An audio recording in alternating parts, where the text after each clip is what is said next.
people there online and try to talk about how VAR favoring Arsenal. Yeah.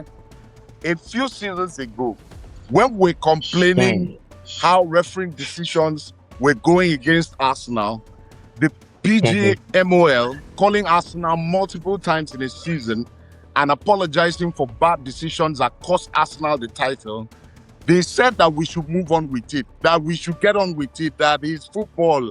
Referees will yeah. All of a sudden, they are now complaining that VAR, you people should go to hell for all I care and rot there. If you found it's because we're borrowing fake. It's fake. No. Give me 5 million. You understand? You know, the guys are like characters in a film. It's like a weekly TV show. I think the camaraderie between the guys, myself, Ini, IBK, Wale, of course, as well as Rufai, creates an interesting dynamic that I think the viewers certainly relate to. CHP over the years has been a necessity, still is a necessity, you know, at a time where everything feels fast and regurgitated. Our cultural space was craving realness, heritage, and intention, and that is why I'm able to be myself on the podcast. Oh yeah, now predict that now. I've seen games like this. Predict that. We've been able to move with clarity to deliver something with restraint, depth, and timeless wit. And in many ways, we've been able to reset the standard to show what is possible from an African cultural and storytelling perspective. In the first half, I don't know the game that you watched, but in that first half, the team that looked like they were going to score the most was us. For us, it's not punditry, it's artistry. There's a self-awareness to what we're doing. For us, we're driving our cultural nuances in every single conversation, and I think that's what we keep trying to do. THP at Season 6 is a proof that when your product is sharp and your values are intact and your timing is intentional, you have a chance of building something that is authentic. We're playing a different game, not one based on virality or chasing the algorithm, but one built on value. We're not looking to scale at all costs. We're building substance, and we want that to scale over time. After 6 solid years with the guys, I realized that we are not just a sports show that's entertaining, but an entertainment show that truly knows sport. I'm sure you know that already. He just needs more oil. I will collect on 70,000. I said, this guy, he would never make it. But all of this means nothing if no one is ready to receive it. And that's where you, the viewers, come in. Thank you for allowing us to play our position and allowing our work to speak for itself. So every now and then I go somewhere to different places and someone recognizes you, and that totally humbles me because of the fantastic community we've been able to build. All of this is not enough without you guys. Thank you and welcome. Welcome to Season 6. But now you win 3 points now. Why now you the rant? Which happen? Now you win 3 points. Why are you ranting? Now people there online and try to talk about how VAR favoring Arsenal. Yeah. A few seasons ago,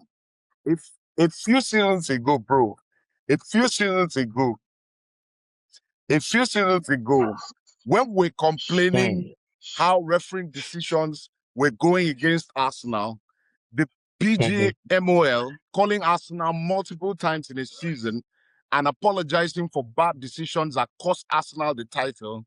They said that we should move on with it, that we should get on with it, that it's football.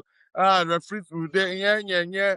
All of a sudden, they are now complaining that VAR, you people should go to hell for all I care and rot there.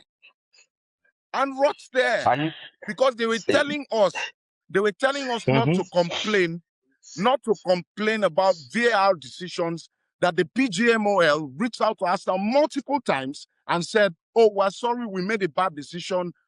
But what they did not realize is that those decisions cost Arsenal points and ultimately cost Arsenal the title. All of a sudden, they are telling us the VAR is favoring Arsenal. It concerns una papa. Sit down, man. Whoever tell you what they tell you, they between. Whoever tell you what they tell you, they between two of them. My own is that when And on this show, we've talked about it. First of all, let's not even mince words. Let's not even mince words.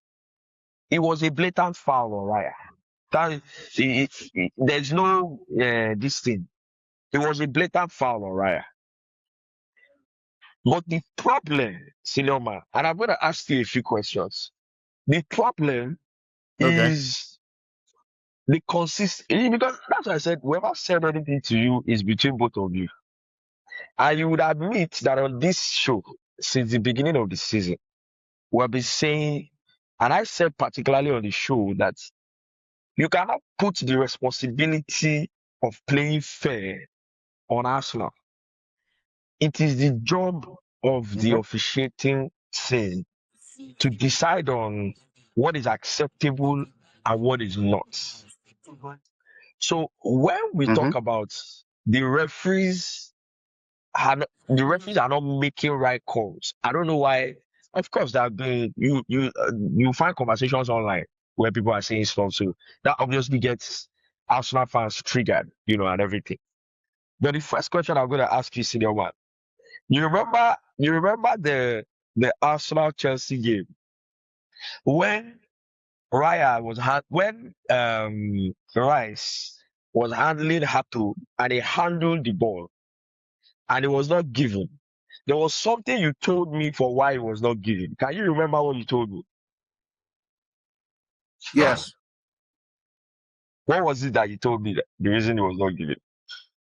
I said I said that the reason that I think that the reason that wasn't given was when the ball was in flight. When the ball was in flight, before the Declan Rice foul itself, when the ball was in flight, the Chelsea defender was already fouling Raya.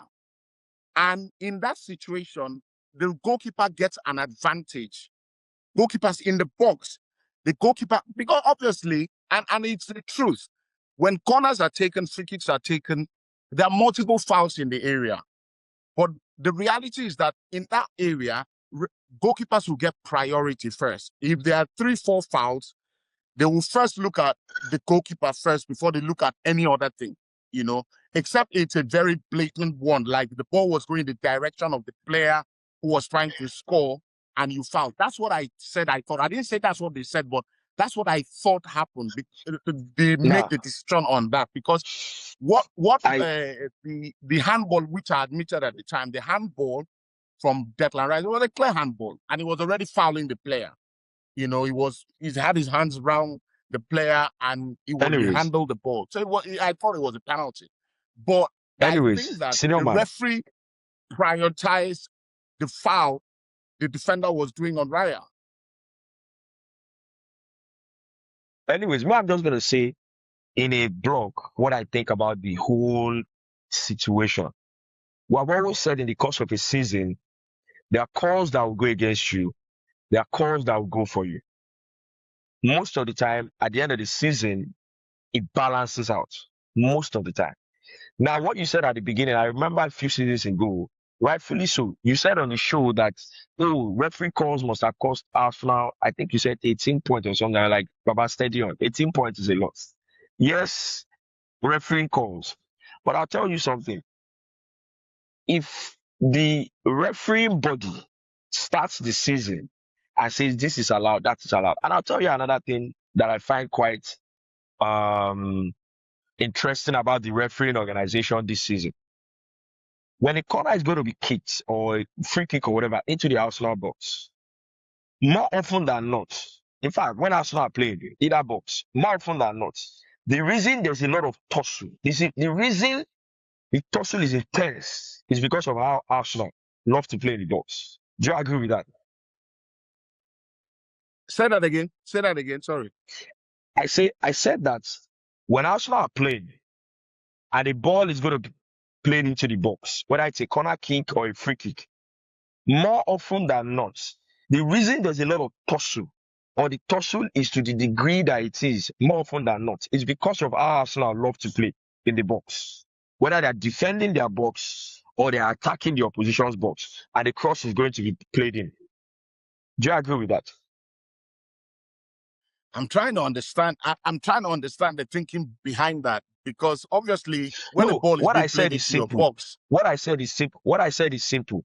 I said that whether Arsenal are defending their box or they're attacking the opposition's box, and a corner kick or a free kick is going to be put into the box, more often than not, the reason there's the level of tussle that we see is because of how Arsenal loves to play in the box. okay, And I'll tell you why. I'm asking if you agree. The reason I'm saying this is this. Was said what the strategy of the Arsenal team is when they're attacking the opposition box for a corner. They want to unsettle the goalkeeper. They want to unsettle the defenders trying to defend. It's a tactic. I don't have a problem with it. Like I said, it is the job of the referee to decide on what's acceptable and what is not Arsenal's job. That's what Arsenal do. When they defend their box as well, that's what they do as well. That's why you would find it is not a mistake that when Arsenal are defending their box, there's multiple holding and whatever happening. Because you try to hold the guy that's trying to attack the ball to try and score from even being able to move. I've seen it happen multiple times. What happened yesterday with Declan Rice doing his own, with Trossard doing his own, with Kai Havertz and Shule doing his own. That's what happens almost all the time. When we played Arsenal, it was the same thing. Kai Havertz was on Joel Hato. I don't know if it was Simba at the time. Was on another person. Saliba was on Jao Pedro at some point holding him. That's what happens. That's why that's why I'm asking you. The level of tussle that happens in the box, it is because of how okay, Arsenal loves to Rufat, defend. does that happen? Rufat, does that happen in Arsenal games only? Does that happen in Arsenal games No, only? I'm not saying. No, if you have listened to me very clearly, I'm not saying it happens in the Arsenal game only. I am saying that the level of tussle Okay, that happens, it is us. See, if you watch 10 Arsenal games and you watch 10 games that involves every other team in the Premier League, the Arsenal games have the most tussle in the box. I'm not saying it doesn't happen in other games. It does okay, happen in other games. I am saying that it happens the most in Arsenal's games because of how Arsenal loves to play in the box. It's a tactic. Whether they're attacking and trying to score, they are trying to stop defenders that are trying to defend. Whether they are defending their box, they are trying to stop the guys that are trying to score. It's a way. It is not. It is not random that a box is trying to be played, that a ball is trying to be played into the box, and you have like multiple situations happening where people are trying to hold somebody off. I'm not saying it doesn't happen in other games. I'm saying there is a reason it happens the most when Arsenal defends their box or when they attack the opposition box. And so when you go and do what happened yesterday, it was not like you said before the ball was kicked or when the ball was in the air. There was already a foul Declan Rice was doing. There was already a foul Trossard was doing. But they decided to go and pick the one on the goalkeeper. And I agree it's a foul on the goalkeeper. The problem is, what have you been allowing all through the season? That's the problem. And I'll give you another pattern. There's a pattern to it as well. Some of the most controversial calls that have gone Arsenal's way, especially in the running, have had Darren England involved. I'm not insinuating anything. I'm just saying, if he quacks like a duck, if he walks like a duck, it most certainly is a duck. Darren England was involved in the Arsenal-Chelsea game with all these controversies. Jao Pedro being held, Rice handling the ball, all Darren England was involved. In football, if you watch football for a long time, that is the right decision to make. It is a foul on the goalkeeper. That is the objective call. Is it a consistent call? It's not a consistent call. And I think that in a season, what gives a season merits across board is to have consistency in the referee. And I've been at pains to make this point all season that at the start of the year, Arsenal started the season, the very first game of the season, with this same exact thing on this same exact show in a pre-recorded session, not in a studio, online as well. You made the point that it's not a foul. I never said So so. I never said so, but let's continue. So, well. If it's not that bridge that we say we'll cross when we get there, we are now here again. Match with 36. The same exact scenario plays out in a game you It's need. not the same. It's not the same. That's the what I same was exact trying. scenario. It's the same. No, but it's not the same. It's not the same. You see, when we analyze football, I always say that, I think it was Ferguson that said football happens in cycles. And he said this thing back in 2006 or thereabouts, like football in cycles, right? Nothing new is going to happen in football. What we are basically pretty much doing is watching, one big roller coaster happen all over and over again. So I have learned very early in football that what is good for the goose has to be good for the gander. And if you make a stand today and say, you know what, this is good for me, tomorrow it has to be good for you as well. Now you need the title, right? You're 1-0 up. They score a goal in 95th minute. You knew that the title was gone. You knew that was it, right? But ultimately, because you are a football man, you know what a foul is. And that jumps out. That is the honesty of a football person. Oh, that's a foul. We all know it's a foul. But is it consistent across season? No, it's not. And before Rivai jumped off, I was trying to make the point that, look, Arsenal have created Arsenal's legacy in these last 2 years, right? Are a couple of things. One is they're going to erase the second thing. I think they're going to win the title. I said that. But ultimately, when we review this shoving and pulling and tussling and bullying people in the box, that is something that Arsenal brought to the table. When Liverpool won the title, right? They won the title on sheer intensity. They go at you. They are like dogs. They go like they don't give you space. Man City, they pass you off the park. Ultimately, that is Arsenal's legacy, whether they like it or not. Now, obviously, when you win the title, nobody goes and says, "Oh, they won the title by shoving." But when we look at the game itself, this is what Arsenal brought to the game for the last 2 years. So that's my take on the entire thing. And the rest, of course, is up for debate and banter and all that stuff. But that's my honest take. It's a correct call, but is it consistent? It's not. Okay, Rufai was making a point. I still remember when we talked about the opening day of the season, the goal at on the opening day of the season. I still remember exactly what I said, and to make comparisons with with the Saliba challenge on the goalkeeper and this challenge is not really honest. It's not the same thing. It's not. It's nowhere near. It's nowhere near the same thing. Nowhere near the same thing. Saliba made a challenge on the goalkeeper. And I remember saying exactly these exact words I used, that if the referee had given that as a foul, I don't think that I would have had a qualms with it. I don't think most people would have had an issue with it. I said that if the referee had given a foul for that, because even though the ball was in flight and then Saliba, made a motion in pulling the goalkeeper's hand, if the referee gives that as a foul, I, as a fan, I would understand that, you don't put the goalkeeper off in that way. That I can admit. But this is not the same scenario. This is, if you look at the clip very well, the referee could have given a foul for two. It was 2 fouls on Raya. 2 fouls, not even one. 2 fouls. Todibo was pulling his shirt. If you look at the clip very well, by the time Raya is going for the ball, his shirt is halfway on his belly. Halfway, because the guy had pulled his shirt so much from the back. That's a foul on its own. So I quite understand. And the only other goal, and people are talked about it like the sample size is so much. The only other goal this season, apart from the Man United one, the only other goal that I honestly feel like if he was chalked off, I won't have any qualms about it, is the Carabao Cup game at Chelsea, where Trossard, I think it was Trossard, who, when Sanchez was going for the ball, not Sanchez. I think it was Trossard. When Sanchez was going for the ball, I think Trossard nudges him a bit on the back.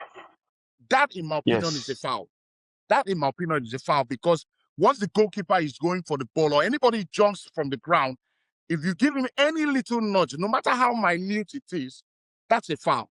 But the narrative is that that's how Arsenal have scored. I watched the clip this morning of all the set piece goals Arsenal have scored this season. And those are the two that come to mind when it comes to, oh, maybe the referee should have chalked that off. Those two. But the narrative I'm seeing is, the one this is against how Aston Arsenal Villa. scored their The goal. one against Aston Villa. The one against Aston Villa. I think it was Saliba The one against or Aston Gabriel. Villa. The one against Aston Villa is what people are pushing. But Gabriel jumps. When he jumps, his hand is up there. The hand pushes the goalkeeper. But that is a natural movement. It's a natural movement. No, you just established here that no matter how small, you can now, But wait. He jumps, his body, he jumps. His hand is in a natural position. Natural. He's just stronger than the goalkeeper. You can't give that as a foul. If you give that as a foul. But you've also said here, Inik, you also said here that the goalkeeper cannot be impeded when he's in flight. See, that if you go and watch that clip again, the Gabriel clip on that. Go and watch that clip again. Let me explain that two types of jobs. The reason Gabriel scores that goal, wait, let me finish. The reason Gabriel scores that goal, because Gabriel jumps earlier than the goalkeeper. He goes ahead of the goalkeeper. The goalkeeper just uses his hand as an advantage. But Gabriel sees the ball. He goes ahead of the goalkeeper. But his hand is just in a natural position that gives him that elevation. It's not a foul. You be wait. Hold on. Rufai, relax, right? Let me explain two types of jumping, right? When the defender jumps, right, he jumps with his hand like this, right? Most times, or he jumps like this, right? So it's either you're like this, your torso is closed up, or you are elevated like this, right? Either way, you have balance because you have you have balance. When the goalkeeper jumps like this, right? When the goalkeeper goes like this, you don't have any balance. It's like when you're swimming. When your hand is like this, you can tread. When you're like this, you're going down. What it means is that when the goalkeeper goes like this, it's not about who's jumping better. It's about who has balance. So any contact when the goalkeeper is like this is going to mean that the goalkeeper is going to be swiveling. It's like a pendulum. It's going to be swiveling. Right? Okay. So Yubi, I understand that point. Right? I understand that point. So you cannot say, no, I was just going back on the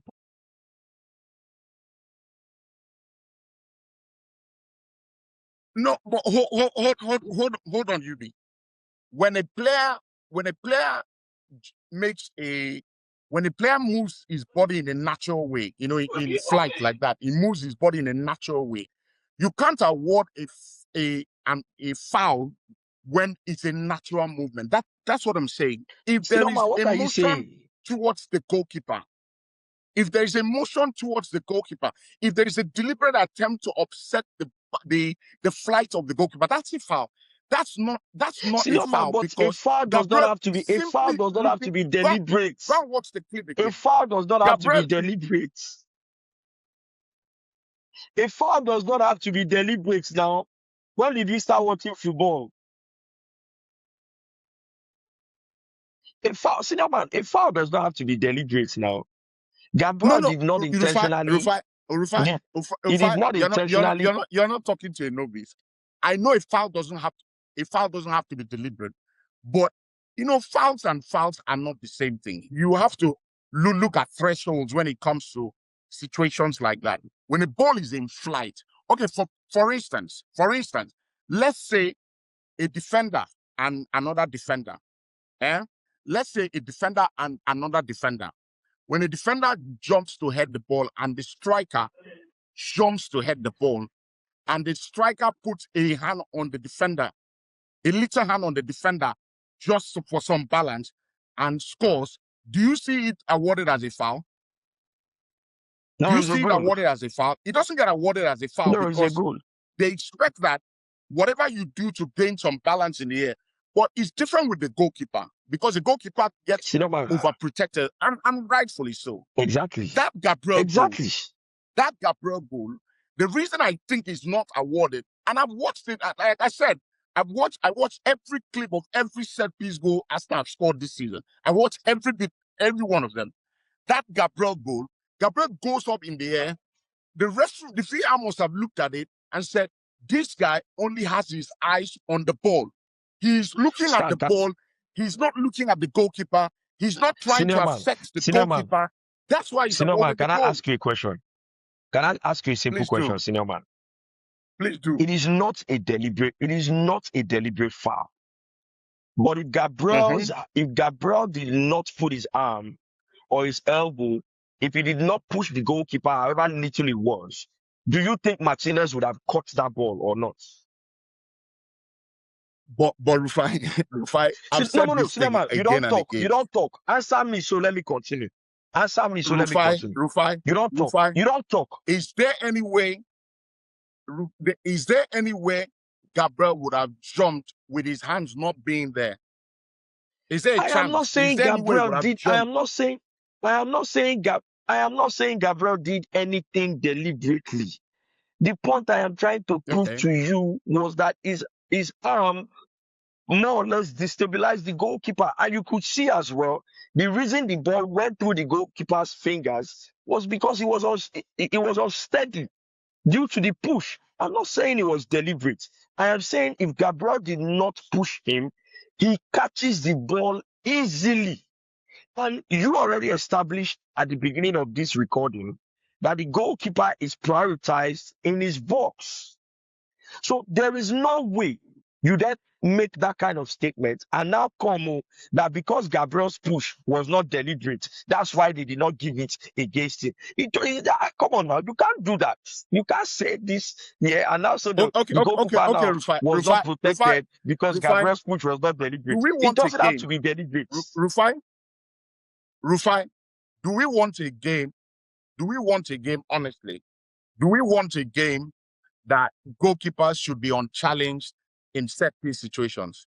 Is that the game we want?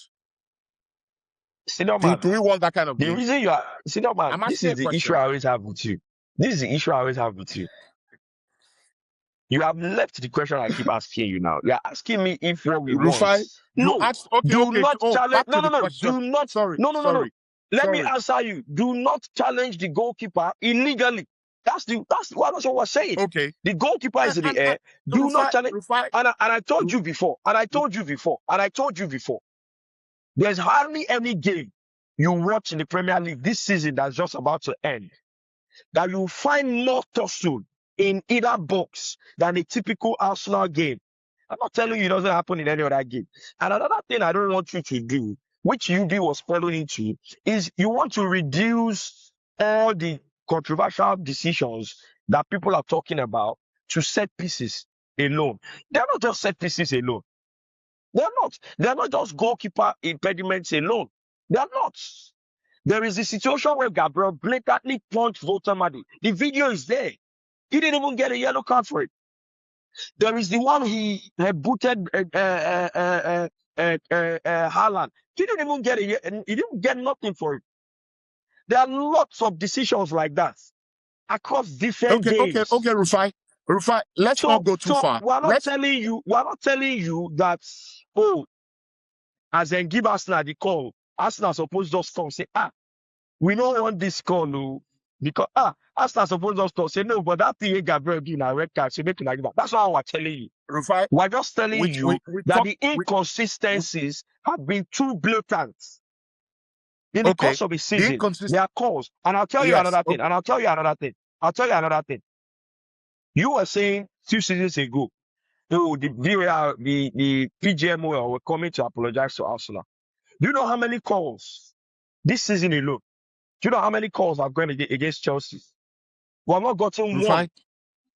In the Arsenal game, relax. In the Arsenal game, PGMO did not come out once to say, we apologize to Chelsea. They should have had the penalty there. You were talking about, they didn't give the penalty because it was already a foul on Raya. How about the João Pedro one? When Saliba had him in a lock. How about that one? He was not even checked. He wasn't looked at. So nobody is saying Arsenal should not take a call that's been given to them. But the inconsistencies have been too blatant. Okay. The inconsistency, if I hear you well, the inconsistencies have been blatant and they have favored Arsenal the most, if I hear you well. Because apparently you didn't watch the Man City game against Brentford on Saturday.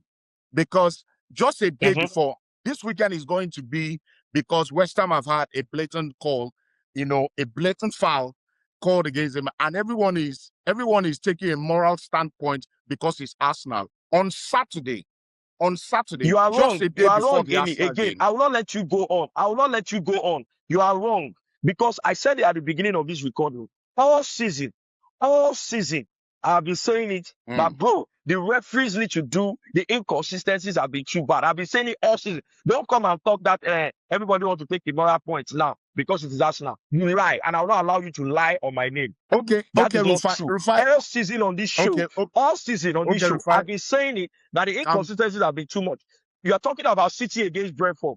Wait, you are talking about Rufai. City against Brentford. Okay, Should I also tell you? Should I also tell you about the handball, Rufai. the blatant Did you watch the handball Brentford that game? they I'll just refused to ask you. give? That they I was refused to asking a give. question. Did you I watch saw the the Brentford I game? saw the foul. I saw the penalty they were supposed to give to Brentford.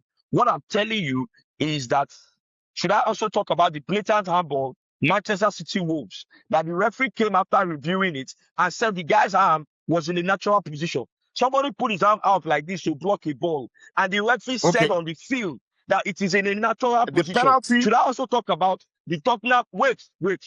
Should I also talk about the Tottenham Man City game where Solanke blatantly kicked Gary's leg to score a goal, and the goal was given, wasn't cancelled. It was a blatant foul on Gary. So should I go on? So that's why I said at the start of the show, I said usually their calls are going to go for you that you know that you have gotten away with one. There are calls that will go against you that you feel hard done by. But typically at the end of the season, if you are being honest, when you check both, it almost will tally out. The problem is that this season, Arsenal have just got, it's too blatant. Brighton, how did Brighton not get a penalty? How? It's impossible. Rufai. And I was telling you before, they are not random. There's a bit of a pattern to it.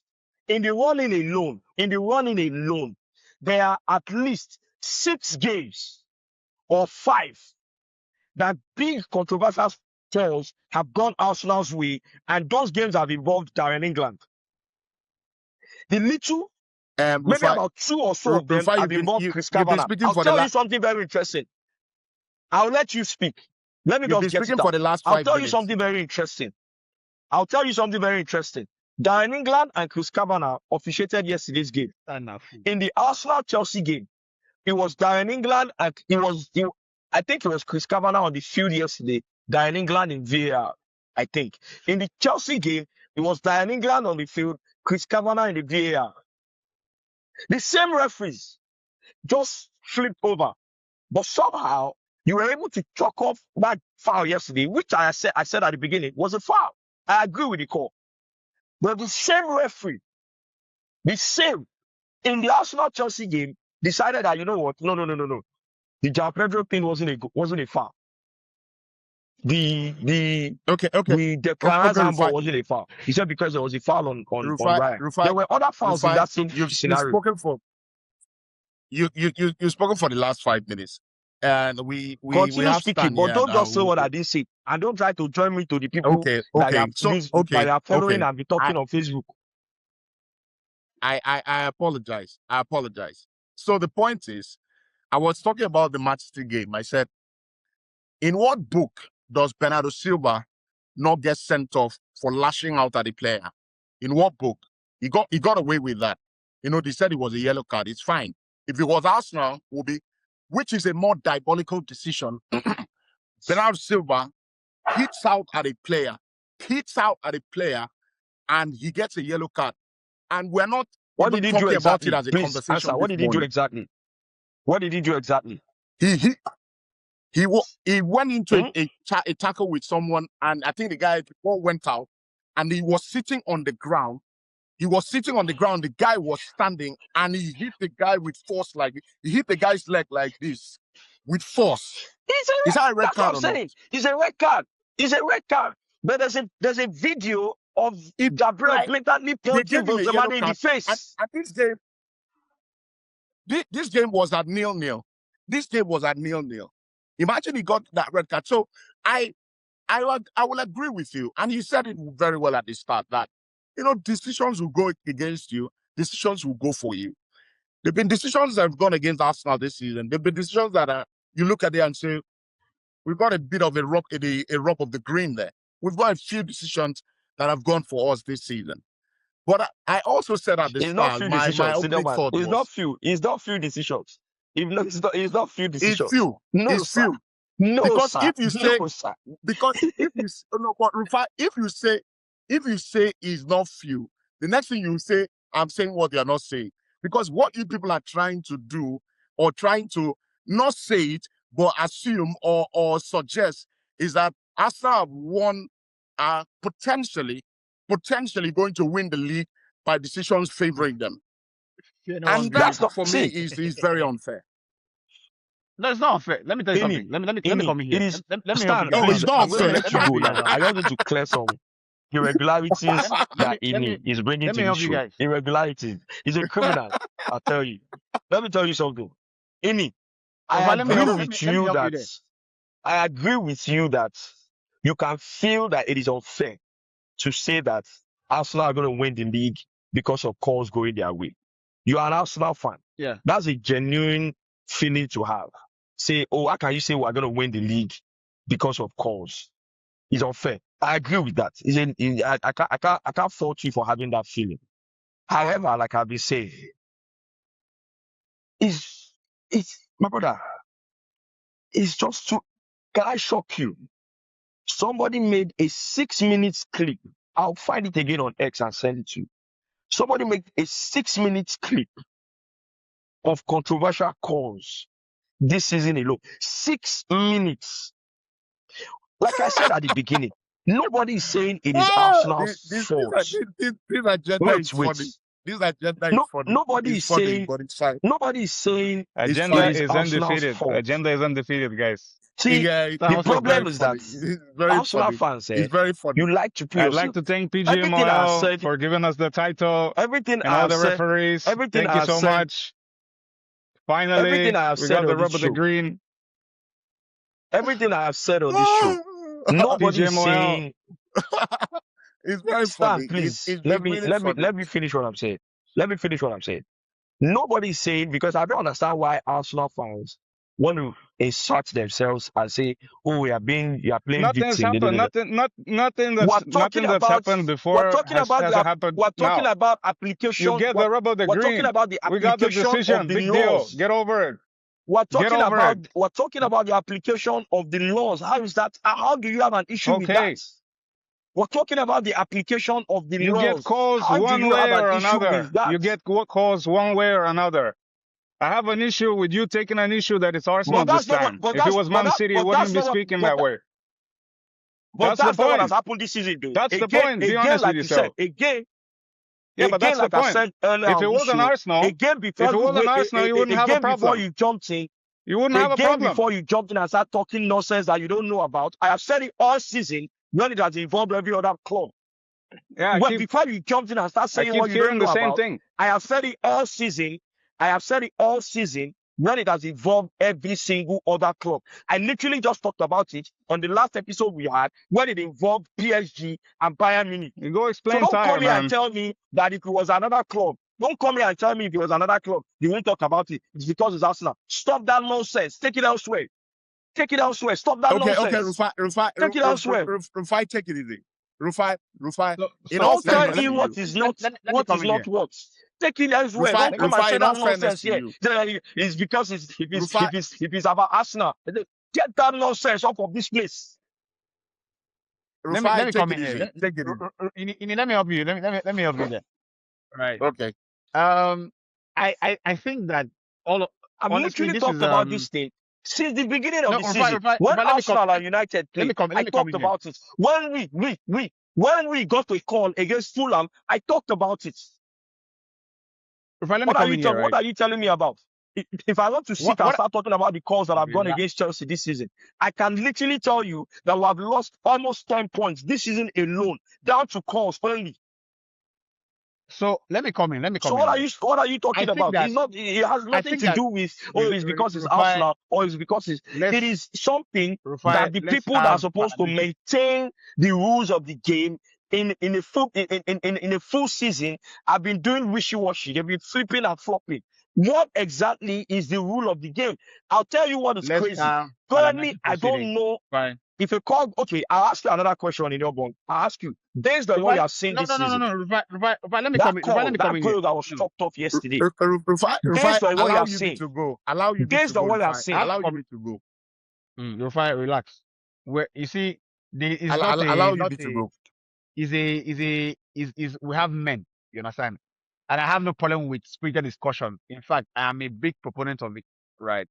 But there has to be a point where you allow somebody else make a point, right? And that is the case, right? Speaking of which, right? I don't have a problem with Stan's banter. Stan can banter all he wants, but you see, for me, facts are stubborn things. You understand? Because you can banter all you want, but when the facts come out, they're just staring you in the face, right? And I make the point at the start of the show when I joined in. I said, look, I think the call is the right call that the goalkeeper has been fouled, right? The bone of contention, if you speak to any sensible person this morning, is not if it was a foul or if it wasn't a foul. The bone of contention with any sensible person is it a consistent call all season?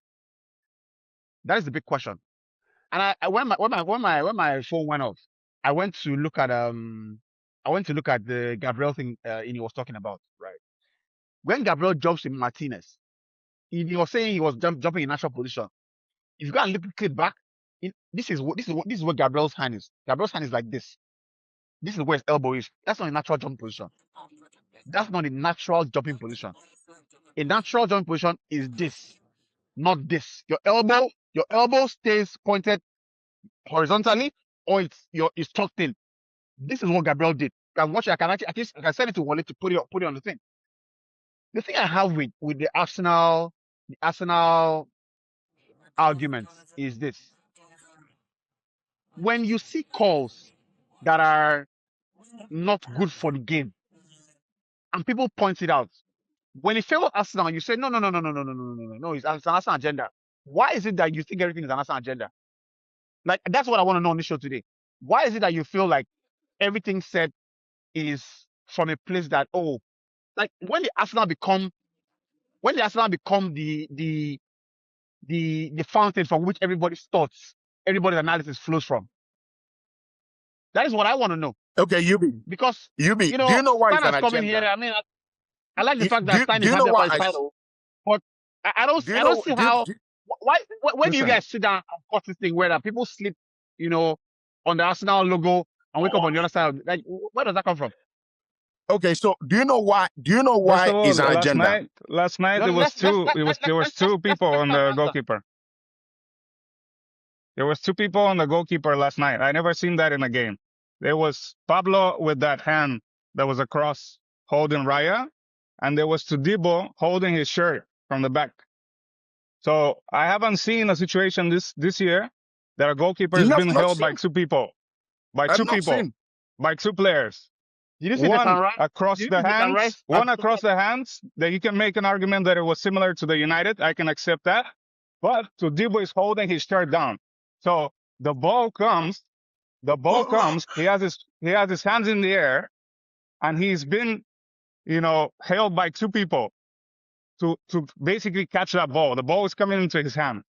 So if there's no more clear foul than this all season, I don't know what is. It's a foul. And I understand the consistency. Times. It's a foul. I understand the inconsistency. You know what's crazy? Let's go on, Stan. Listen, Coles have been going all season against Everton when City dropped points. There was an incident where Bernardo Silva was also holding Tarkovsky like with both hands in the box. That wasn't given. We can go all season with both ways. This time, yes, we got the rubber debris, but bottom line is, and that's what we have been talking about. That bottom line is, it was the right decision. It was the right decision. I just want you to go back and show me an occasion that the goalkeeper was held by two people, by two defenders. Stan, we have said it before you came. Stan, we have said it before you came. That's the thing. You see, you be asked a solid question. Stan, you just came on this recording. You didn't know that was being discussed from the beginning, but you came with the mindset that, oh, these people are saying Arsenal the goal shouldn't have been chopped Yeah, up. because I You keep just seeing came it in in, every and the podcast, mindset you guys. came with The last was few that episodes is the same thing. if you just take a minute, No, if you just take a minute, we've said multiple times here that the ball was the call was a foul. And senior man, if you're being honest, right? The last episode we had, we were just talking about what is clear, obvious, what is not. If we are going to stay in that gray area, the referee needed 5 minutes and maybe 17 or 20 replays to make that easy, simple call. Why do you need 5 minutes to sort out a clear and obvious error? So if we're going to That's on stay in them. that gray area, some people might say if you That's need on 5 them. minutes, then now some people, I'm telling you that some people might say if you need 5 minutes, then that's not clear. That's not clear and obvious. Some people will make that argument. Like I told you in the previous episode, I said clear and obvious or no clear and obvious. They have come to a decision that you and I agree is the right decision. Let's move on from this clear and obvious. But you kept on saying, no. It's not clear and obvious. So the VAR should not even have intervened. So how about now though? If you need 5 minutes to clear out something that is, then it's not clear and obvious then. And Sam is talking about two people holding a goalkeeper. Do you realize? Rufai, Take the clip a little bit backward. Take the clip Rufai, it's a not that little bit simple. backward. Rufai, it's not that simple. It's not Oh, that so now simple. you I agree that it's understand not the that simple. conversation. The conversation we had, was on the Israel decision, and you heard my thoughts clearly when I said that, I didn't think that the tackle itself should have warranted a penalty. I just felt like there was a tackle and the player went down, made the meal out of it, and I just felt like the VAR should not have been involved. But this was not the same thing. This was not the same thing because the goalkeeper is in a sea of bodies. There are too many people around him. It is very hard for the referee to see in real time. That's why he took that much time. But I just felt like after a couple of clips, if you after the goal, 5 minutes, hold full on. It's on the referees. That's why I said it's on the referee. Immediately the goal went in. Go and check the clip again. Ateta goes to the bench. He looks at the iPad, and in 30 seconds, Ateta saw the foul. Ateta came out on the touchline, and he was doing this, that the goalkeepers as had his opposed to hand what? pulled. Like, wait. In as opposed to what? No, but the point is, if Ateta could see that clearly, he saw that in 30 seconds. The 5 minutes they're talking about is down to the referees. His brain tells him, I want to see a foul. The moment he sees a But foul, he has seen the foul. Yeah, he's not analyzing it. He's not analyzing it. He's just seeing the foul, and his job, the remit of Ateta's job is to defend his team. If you find why the goal should not stand. There's a hair's breadth, right? I have another question. I have another question. They showed the angle where Todibo was almost dragging Raya's shirt off his body. We all didn't see it. The first replays we saw was the foul on Pablo, putting his hands around Raya's neck. Until they slowed it down, narrowed the angle, we didn't see that. I have another question. Let me just ask another question. Sorry, guys. I just have one question. One. Right. Don't ask. You have asked too much questions today. I have another Your question. questions too plenty. Before the ball got to Raya. Before the ball got to Raya. They did a sweep when you win. Ini, They won't let us win in peace, man. They won't let us enjoy this. They will not let us. But that stress me. Before the ball It's unbelievable. 3 weeks. I'm asking you all these questions. I'm asking you all these questions because I want to expose your con. Let me tell you. Before the ball got to Raya. Before the ball got to Raya. The ball were being flight. Was there a foul on Pablo or not? Rufai, leave this thing you are looking for. You will not find Answer it. my no. I just said This make you thing you are ask. looking Just for. answer my question. They should You will hire not find Olakule. it. Just answer That my thing you are PG looking question. for. Boy should hire You will not Olakule. Just find You it. will just not get a answer my better VAR just reviewer than Olakule You will Rufai. not. just That thing answer you are my looking for. question. I think Forget all that this one where you dey Leave talk. me Rufai is right. alone. The Rice makes a foul. Rice makes a foul. See, But Trossard guys, makes a on foul as see, well. a more Right. serious note, see. The reason on a I'm more asking you serious that note, question, on a Penalty. the reason more I'm serious asking note, you that question, Rufai made I a have point. said this VAR before. decision, Rufai made a penalty. point. It's a foul Penalty. on No, Raya. Rufai, calm down now. Calm down. On a more serious note, Rufai made a point, which I feel that the PGMOL have got to sit back and really review this situation with set pieces. You cannot let in terms of we need to get very clear lines in terms of what is a foul and what is not a foul. What is because in every set piece, in every set piece you see in football now, mostly in England, in every set piece, there's one or two fouls or even three in every set piece. People are holding people. People are so the PGMOL have got to decide because some of the fouls that doesn't get awarded. But guys, my problem is that when has PGMOL been consistent anyway? Because remember a few years ago when they started making a point of players wasting time or kicking the ball out right after a foul is committed.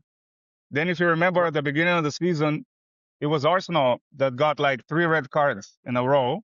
And all of a sudden, mid-season, PGMOL decided, okay, this is too harsh. We're punishing teams too much about this. Let's not do it anymore. But then, what happened to those 2 or 3 red cards at the start of the season? This inconsistency has been throughout the Premier League, throughout the history of the Premier League. So let's not make it about. Senior man, if you remember, when Declan Rice, senior man, if you remember, when Declan Rice got that red card, I was the one that went, that's a silly red card to give. When Michael Oliver gave him that red card because he touched the ball and he gave him two yellow cards in the space of how many minutes and then sent him up. There was also that goal. Yeah. Who it scored happened twice or 3 times. I think it was Liverpool where they pushed Gabriel or they pushed somebody. Akaraga said, oh, you should be stronger there. I don't know if you can remember. So it is the and it's become too blatant. That's the problem. It's become too blatant. No, I agree with that. I agree with that. I completely agree. Let me come in here, right? And let me steer the conversation to a place where, we have that conversation and we wrap it up for today, right? By the way, I like the jacket, Stan. Thanks, man. Yeah. Ajax. So, Stan, it looks like a West Ham jacket. Yeah, It looks the like a school West Ham football. jacket.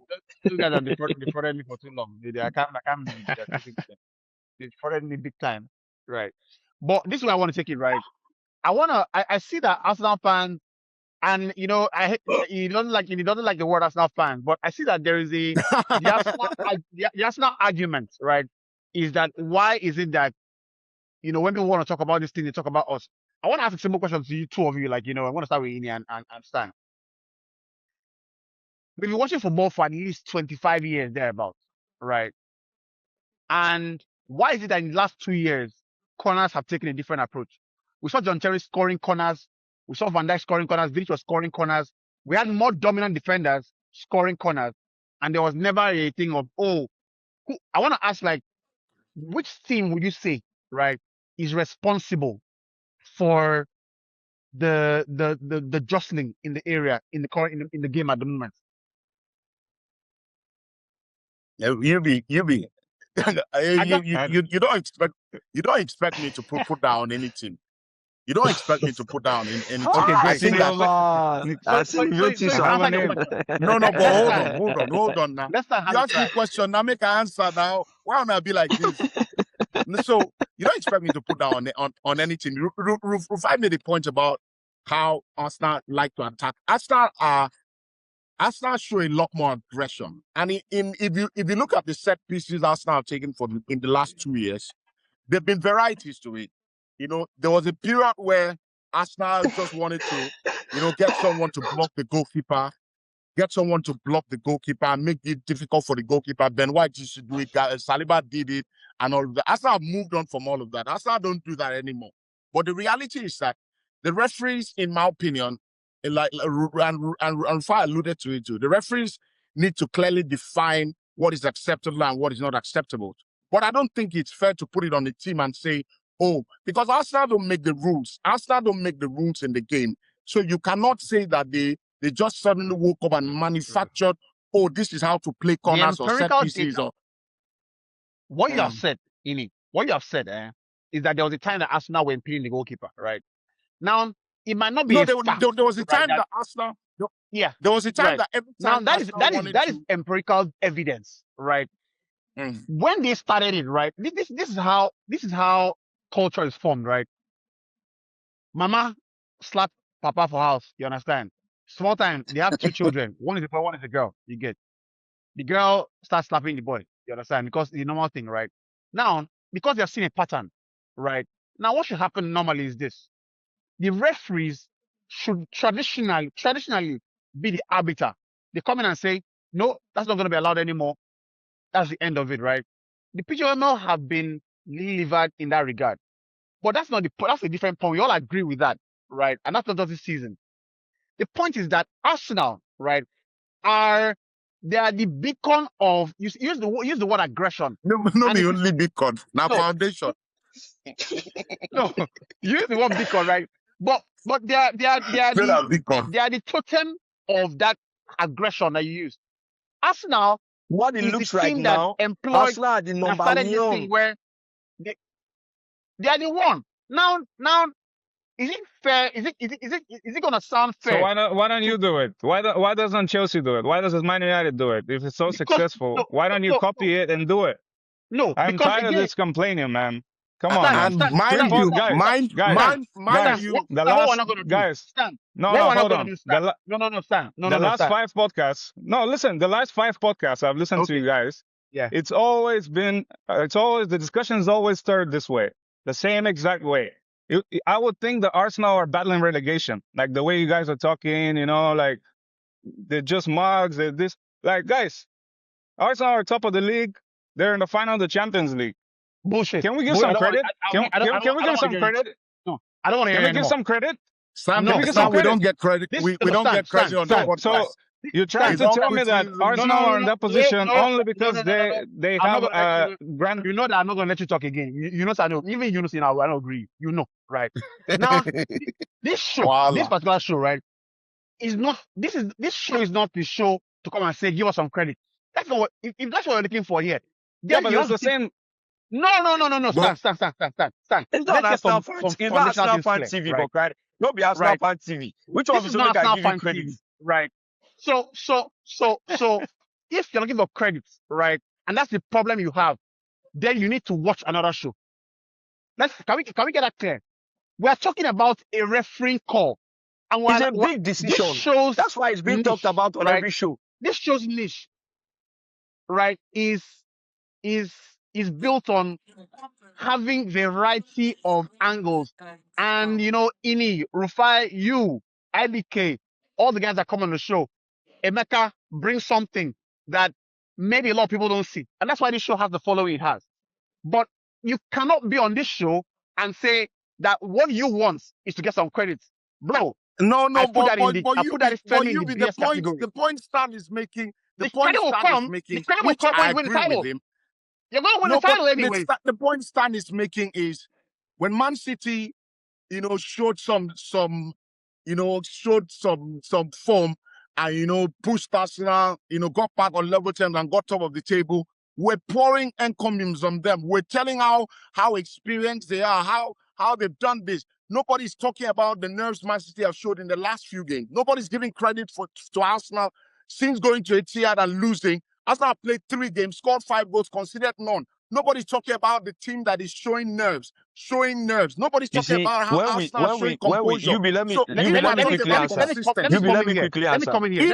talking consistency with referees. Can we pause a bit and say, in the last few weeks, in the last 3 weeks or so, one team has shown how to be champions and the other team has not shown. That's what we haven't done on the podcast. And Stan is right. No. Star Wars on some BS, right? And when I see BS coming from this, I have to call it out, right? Now, this is what happens. This is the rule in real life. In real life, right? If you are a master and there's a servant, right? Or there is, let me describe the example, right? If there's a challenger and there's a defending champion, the onus is always on the defending champion, on the challenger, to go and show beyond reasonable doubt that they are better than the challenger, right? That's what happens in boxing. The champion. In real life, right? In real life. So basically, the champion is always going to be given the benefit of doubt. And Man City are 4 times in a row champions. 4 times in a row champions. You think that is something that we're going to shove away because you played the game But they drop points. But they drop points ultimately. At what point? And that's why they're losing the title. No. At what point do you pause and say the challengers have in the past when you win the league? When you win the league. We've sat on this podcast after the Man City game and absolutely ruled Arsenal. Let me finish my point. I sat here a day after the Man City game and I called it naive to think that the title was done. And I got laughed at. But it looks like I've been proven right. That it was naivety to think that this Man City team, not in a relax, you ask an opinion, you give the opinion. It's not that it's naive. I said so. And the point is, relax. Do you know how many calls I've gotten on this podcast? Hold on. The point is, at what point do we sit back and say, I answered you, I said, in a few weeks' time when you win the league. Let's wait a few weeks. You be hold on. Let me answer this credit thing. Let me ask. Why people don't give Arsenal? Why you are looking for credit, right? When the season starts, Arsenal fans I'm not looking for credit. There's nothing your credit will do for me. They have appraised all the best categories in the league to themselves. So what else are you looking for from me? When the season starts, you have the best defense that we've ever seen in the league. You have the best coach in the world. You have the best manager in the world. You have the best stadium. So what else are you looking for me? See, all of that is not necessary. You tell me that you're going to beat the invincible record. Let me answer this credit thing, which is why I don't bother myself. Let me answer this credit Arsenal will do. Let me answer this credit thing. That you people will see that they've done something good. Senior man.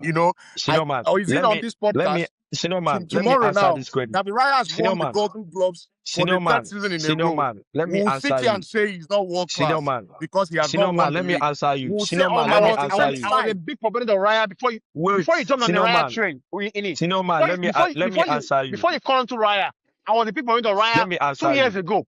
Before you even knew Raya. Let me answer you. So don't bring that thing here. You be wait. Let me answer in your bong.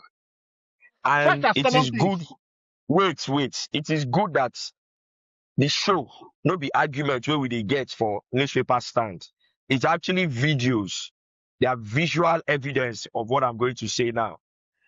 What I've come to realize is that you are in your head as an Arsenal fan in your bog. Because every time, I stand as well. Because every time we say something that analytically doesn't favor you, you fell into it's because you never give Arsenal any credit. All right, let's go if it's credit you are talking about. No, but you don't. I know, but wait, but you don't. Yourself. Let me answer, Joe. Maybe you relax. No, you don't. Could get out. I'll tell you. You don't. On this podcast, I can begin to count the one that I can remember without thinking for too long. How many times I have talked about Arsenal when you just hired Arteta? I was one of the first people that talked about you need to get Arteta the credit for the job he has done. Then you need to sign in the players that we would need to go for. That's then. You didn't have anything to say about it. Relax. Make I talk about whole thing. Relax. A team. Make I talk. A team What's got written off. You didn't have anything to say about that. A team got written all off. Season this season. All season this season. After losing when I've been talking about. Baba, make 3 games later, the team is in prime position, and the team is not getting credit. We're talking all about season this season. When I've been talking about Arsenal being perfect to win the Champions League. You didn't have anything to say about that. All season this season. Why But do you know, you but you want know me that's to right. give But you you? know what Rufai Why is do you right. want Yeah, me to give? but then the Why last do you want episode, me to give? Why do you want me guys, the to Rufai, last give you episode was credit all when about you the want penalty. it? Why do you want me to give you credit when you I don't want it? understand. I Rufai, don't understand. Who I don't the fuck understand. do you think you are? I don't understand. Stan. Why do you want credit Let's talk Rufai, when you about want it football. right? Rufai. Let's talk about football, guys. Let's talk about If I'm being football, the honest, ball. if I'm being Football, Football. yeah, honest, don't be only you. Rufai, Now, if I'm being are you the honest, first set if of people that will support a team because you want to win the league the Rufai, first hold time on, in 20 something Rufai, years? They hold should on, not talk about you. Okay, Rufai, Rufai, we're not going to talk You about should not Arsenal support your again on team. the show. We're not going to talk about Arsenal again on the show. Are we okay Rufai, now? hold Are we on, good? Rufai, From today, Rufai, we're not going to talk about Rufai, Arsenal hold again on on the Yeah, now, show. bet Are we better. good? Can we Rufai, do that? Are Rufai, we good? Let's ignore Can Arsenal. we Are do we that? good? okay, Rufai, let's wait, Rufai, Rufai, take it easy, Rufai. So the point is, the, the point is, this morning shouldn't have been a conversation if we're honest with ourselves. If Man City got that result at West Ham in such difficult conditions, this morning would have been about the mental skill that Man City have, the experience, the Champions know-how. mentality and That's what it everything. would have been about. That's the point. The fact that this morning we're talking about referees understates the point we're making that Arsenal don't get the credit they deserve. I 3 don't weeks agree with ago, you. we I sat don't on this agree with portal you. after the Man City When game you and and wrote off I talked Arsenal. about PSG Arsenal Bayern have Munich, somehow when you and I talked about PSG found Bayern Munich, themselves. what Why was the are we main topic talking of that about conversation in referees? your bomb? In your bomb, when Why you are and I we talking talked about about PSG referees? Bayern Munich, what was the Why are main we talking point about of that referees when we conversation? should be talking about?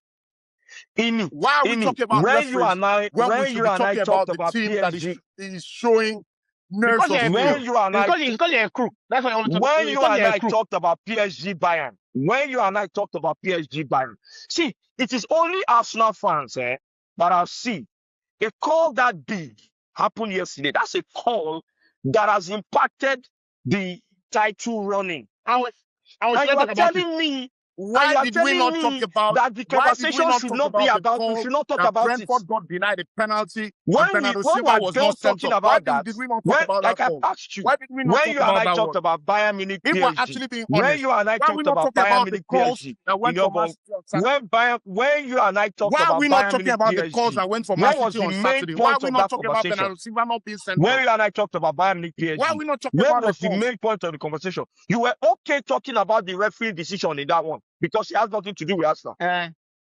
You were okay talking about the Why are referee we not decision talking? there. If we're talking about calls, this weekend, there were 3 calls that were this But it weekend. was the same There were against 3 calls that Atletico. significantly. The There discourse were was 3 again calls that about the significantly. Atleti penalty. No, there were 3 calls that significantly could have, decided or defined the title race. Brentford's Let's talk penalty, about football, guys. Enough about Stonewall penalty, referees. Bernardo No, Silva, Stonewall red card, is tennis and the we are goal talking that was about. chalked off yesterday. Why are we not talking about Bernardo Silva getting away with murder? Why are we not talking about the referee blatantly looking Did away you ever when talk about? Brentford has Did you got a ever talk clear about red Gabriel getting penalty away with and a murder red against card to a Man Newcastle? City player Did for you ever stopping a talk genuine about? goal Did scoring you chance? ever talk Man about? City should have had 2 red cards on Saturday, but we're not talking about it. We're Did you talking ever about talk Arsenal. about Gabriel getting Come away with on. murder against Newcastle, blatantly punching Botemade in the face? Did you ever talk about it? You never mentioned it anywhere. Did you? Did you ever talk about it? He punched Botemade in the face blatantly. We That's see a red card and a ban. That's a red card and a ban. I stopped bothering. Not You want to tell me about what I should talk about? like it And why did you matters, not talk not like about it this? is Why did you not talk consequential, about that? but we see the dishonesty. We I should see not the talk about this. I should dishonesty. not talk There's a about that. dishonesty When we that talked about we're Atletico not going to Madrid, give this team when credit. we talked about Atletico Madrid Arsenal, It's when we talked about dishonesty. Atletico Madrid Arsenal, when we talked about Atletico Madrid Arsenal, and I was talking about, I felt like Gyökeres was Arsenal's best player on the field. I enjoyed the game. It was much more enjoyable. You didn't have anything to say about that. But when we talk the one way no favor you, you never give Arsenal credit. Talk up for here with credit. No. Go Rufai, meet see, MTN. Let you go collect credit for them. Rufai, They talk about credits. I'm not going to talk anything again. If you like, So, My mouth has. I think that we have had. So, from this show like this, whether you guys want to talk about it too, me, I'm not talking about Arsenal again. If you don't be talking about Arsenal on this show, if we don't talk about it, no problem. I will keep quiet. I'm not talking about Arsenal again. So go and win the league. They should not talk about you. You know, when they talk about Arsenal, it's because they hate you. Best of luck. Exactly. Let's talk about West Ham, Rufai, Spurs, the if Man relegation battle, City, you know. ask yourself. I'm not saying you should answer me. United Ask back in the yourself. UCL. If Man City got this Let's talk result, about Arsenal some got at bright West things, Ham, some positive things. what would we be talking about this morning? Chelsea. If Man City got this result, Arsenal got at West Ham, what would be the conversation this morning? Don't answer me. Answer yourself. When you're alone, See, you haven't There's won another it. good story and be Yeah, I'll honest answer with you. yourself. from the I'll answer season. you. I'll answer this man. You keep saying Don't if Man answer me. City. I don't need your answer. You keep saying I don't need your answer. if Man City got this result. I First don't of need all, your you are the answer. one that have been on top of the table all season. Is it so hard for you to understand? You are the one that have then won the title in 22 years. You are the one that have been on top of the table all season. Rufai, What are you on it's about? okay. Are you smoking something? Bro, If Man City, Bro. I know. I know. Have I not worked with you guys for years? If Man City got They this have result won that the Arsenal league. got at They West won Ham, the league we 4 will be times back sitting to back. here If they got that watching result, Liverpool yes, talk we talk about Man about them. City's experience. Yes, senior bond. If they have gotten that result yesterday, yes, we'll talk about their experience because they have won the league 4 times and you were the one on top of the league all season and somehow they still came from behind and meet you on top of that same league. Yes, we'll talk about them. Oh, What is man, wrong with free you? me up. So Free me how do this you morning, win? I beg. So how do you win? PSG had never won the Well, Champions it's League. like They won it when last Chelsea. season. It's like Arsenal hasn't won the league in 20 years, and they win it. So how do you win? You have to set a precedent.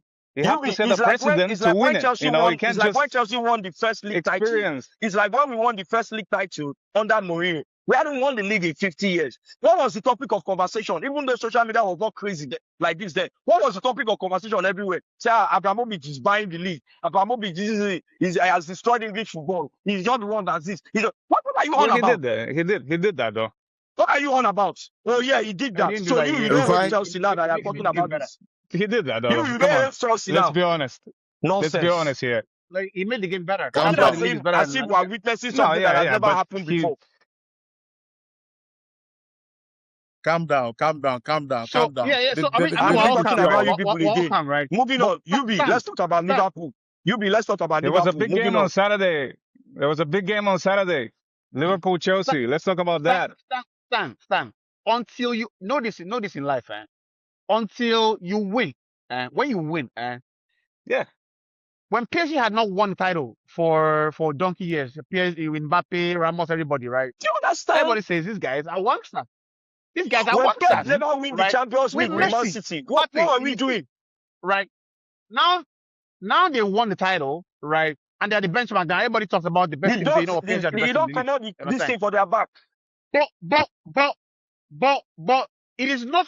The season is not start and PSG don't appropriate themselves as the best team, right? Right. But what Arsenal fans do is the season just starts in August. That thing you want to say, don't say it. Don't say it. So I'm looking forward to next season. I'm looking forward to next season. THP, I'll be locked in. Credit all season. Credit every episode. I don't care about Arsenal fans. What I'm saying is that when Guardiola Tune in to the Anthony podcast, season 27, 2028. It's going to be credit everywhere. Credit everywhere.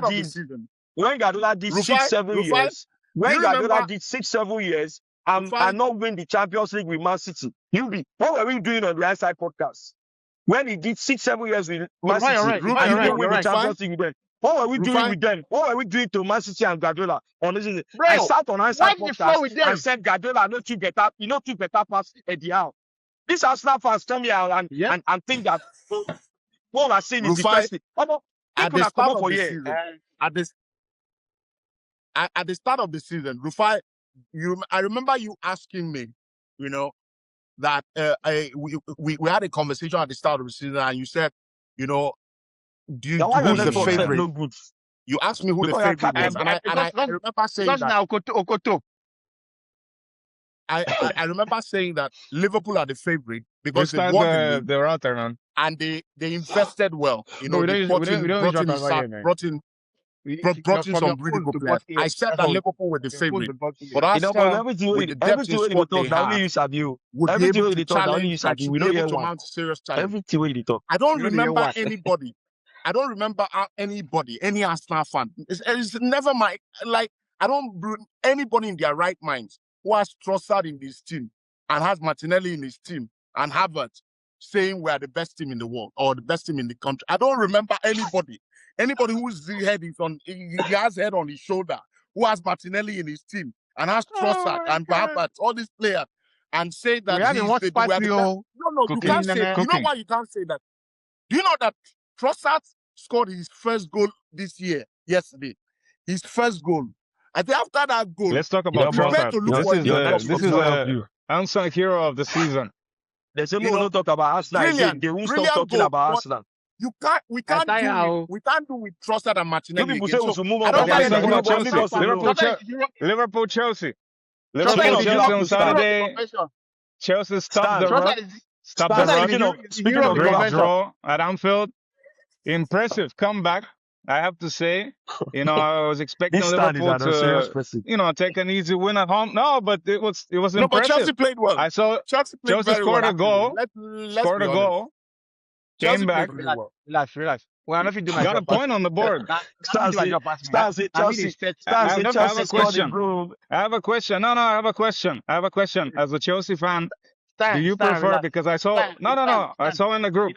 I don't think he has question now. No, I saw in the group. I just want to ask a question, like, because I saw some blue fans in the group saying, no, let's avoid European competitions, rebuild 1 game a week next season. So I just want to ask, do you prefer that? Do you think it's better for the club to rebuild in the summer and maybe make some more drastic decisions? Or is it better to get some kind of Europe financially? I don't prefer that. Moving on. You know, I don't prefer that. They should play the Champions League. but elaborate now. I don't answer. prefer Now. It's a it. very I don't valid prefer it. question. Now, what kind of nonsense is this? Let me help you there, right? When you ask like that, you get one word answer. Let me say you get. You go.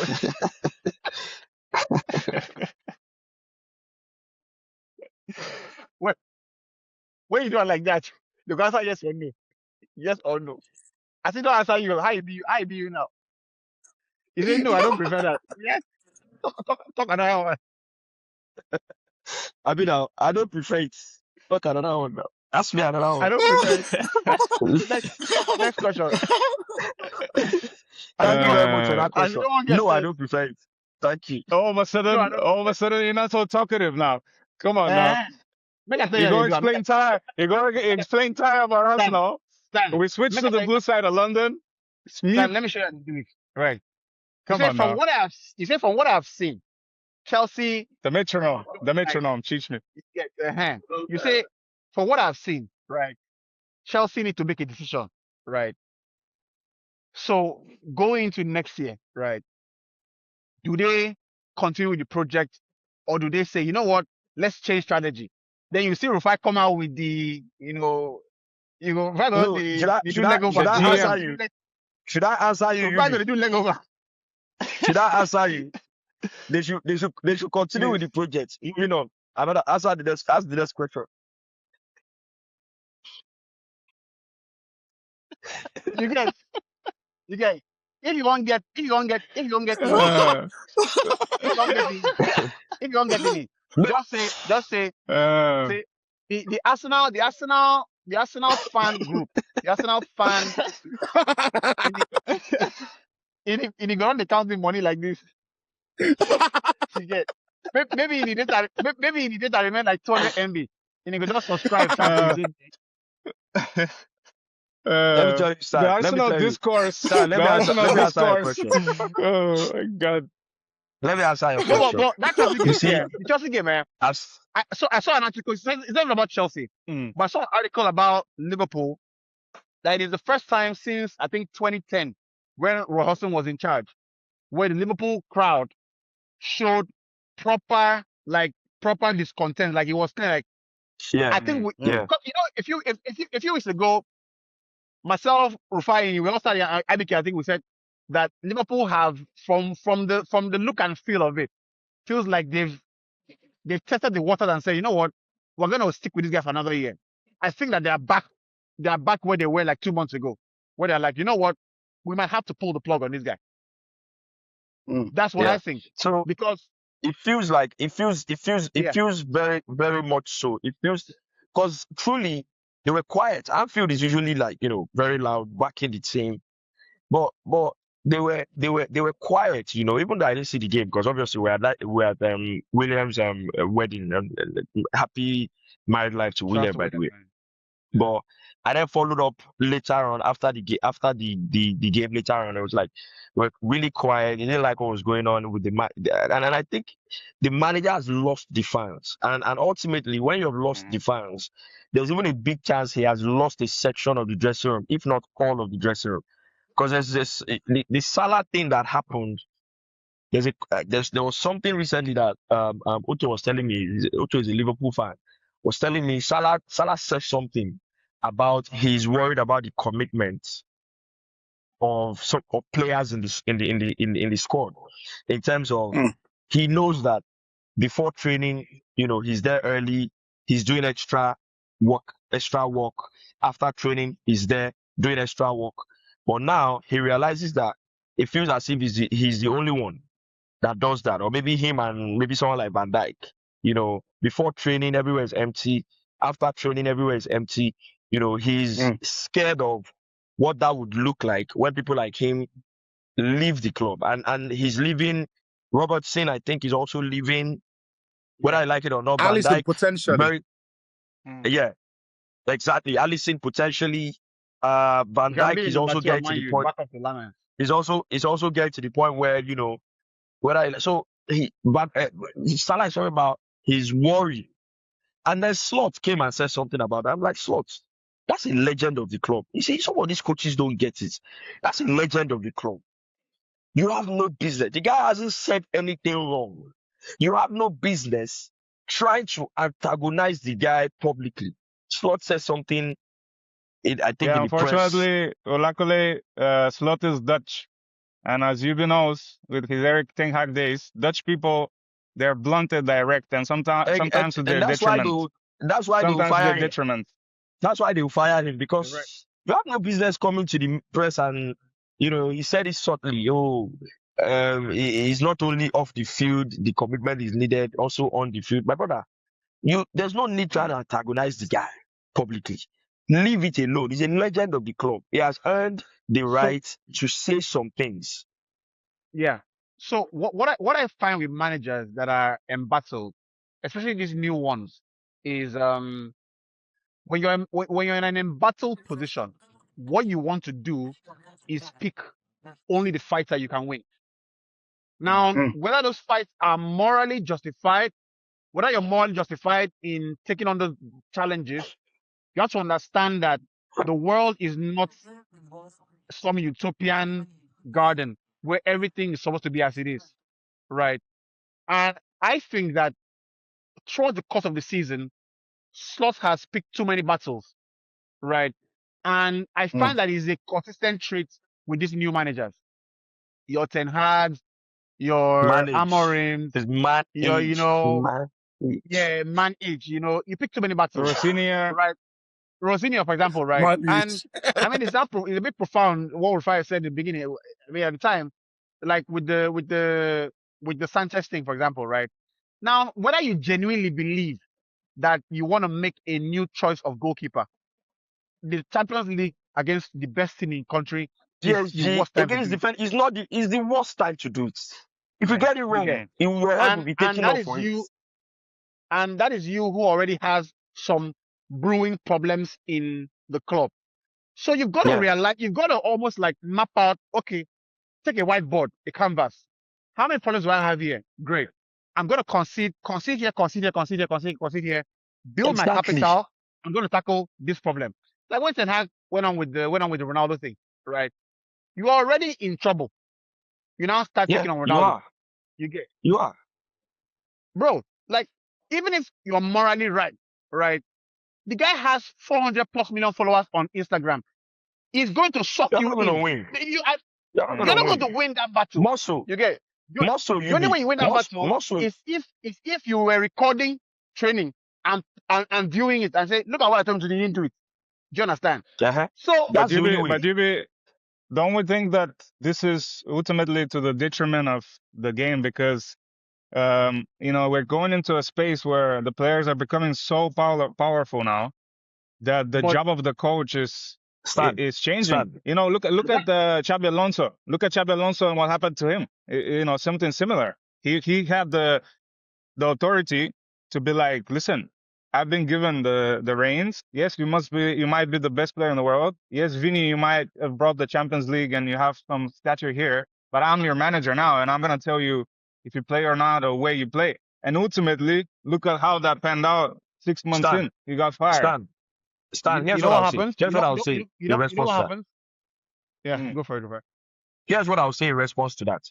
You see, each of those situations are not the same. First of all, we know that what Real Madrid are as a club, this is how they operate, whatever. But even on top of that, when Alonso came in, Alonso he never did any blatant, I want to do my authority here, and this is you I want to use as a scapegoat. Alonso never did any of that. And when that happened, nobody blamed Alonso for it.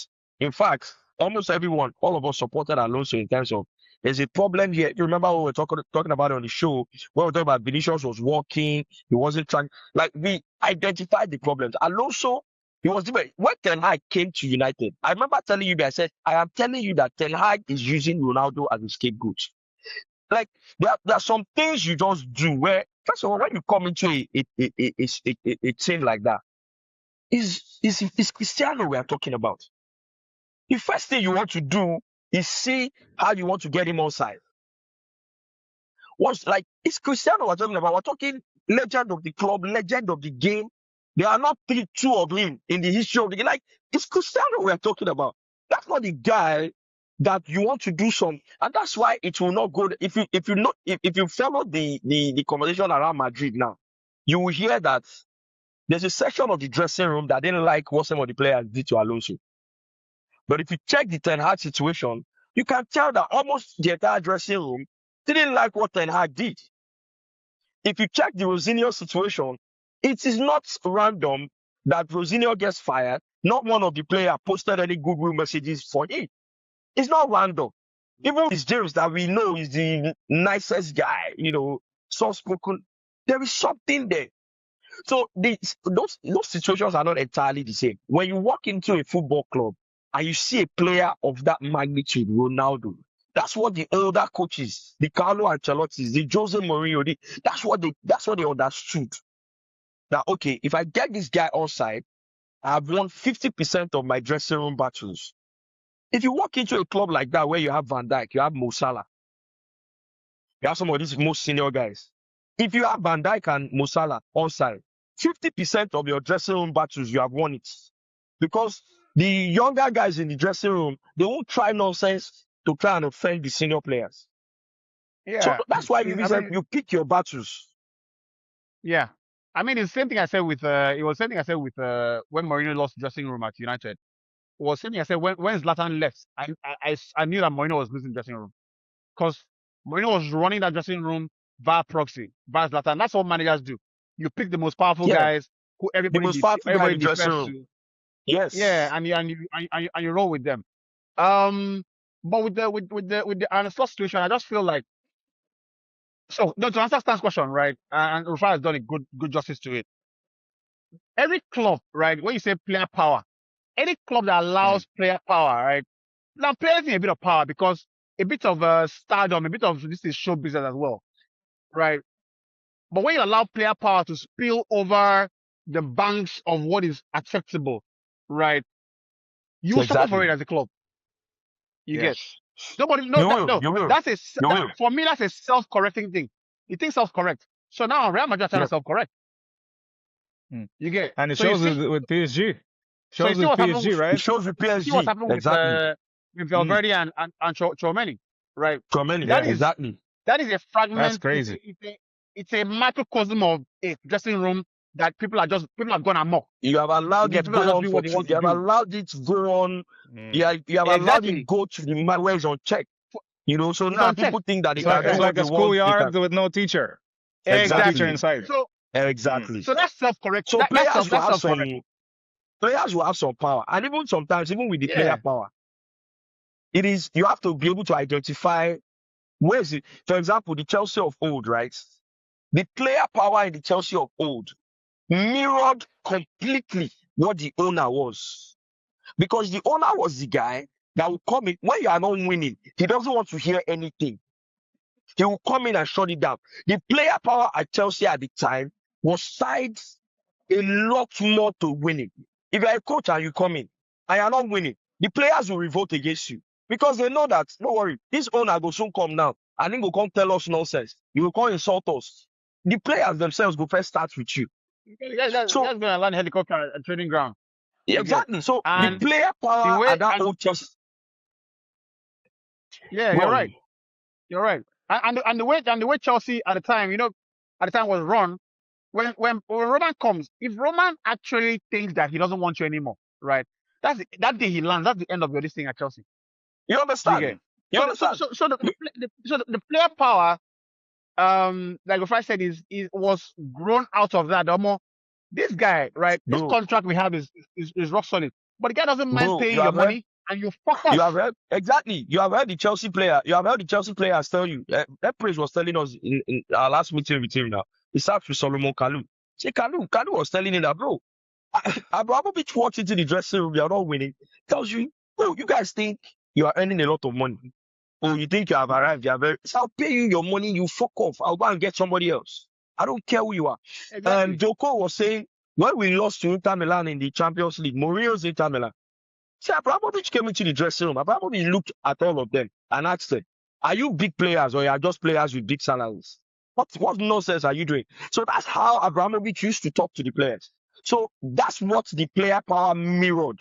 When the coach came in, like when Benitez came in and we lost a game in the cup, and Benitez, John Terry says, Benitez comes into the dressing room and goes, oh, it's all right. It's only a cup game. We're going to go again in the weekend. And at the time, you weren't playing John Terry, you were putting him on the bench. John Terry stood up and told him, bro, that's not acceptable here. We just lost a Yeah. cup game. And you're telling the boys in the dressing room that it's all right. We'll move on to the next game. We don't do that here. It's a slippery slope. Forget that you're the manager. Yeah, it's a slippery We don't slope. exactly. Yeah, We it's a don't do slippery that here.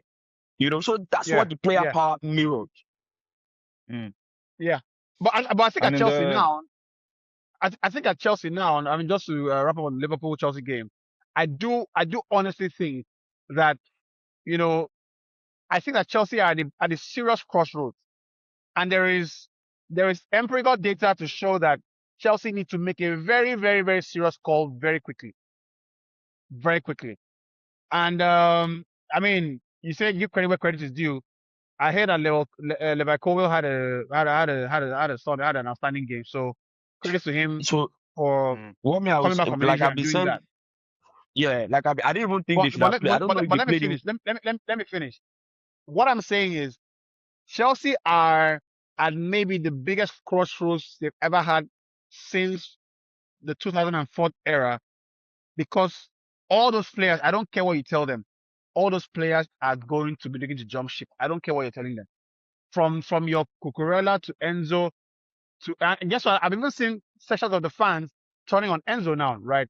So there's a disunity amongst the different layers of the club that should naturally be, firmly knit together. Now, what's going to happen is this: you're not going to be able to attract big players anymore because, first of all, you don't pay big wages. Two, you don't have a manager that can pick up the phone and say, you know what, come here. Three, nobody wants to go to a project that they can't see. They can't see, even though hypothetically how soon they'll win. And what that tells me is that it's going to be a downward spiral, right?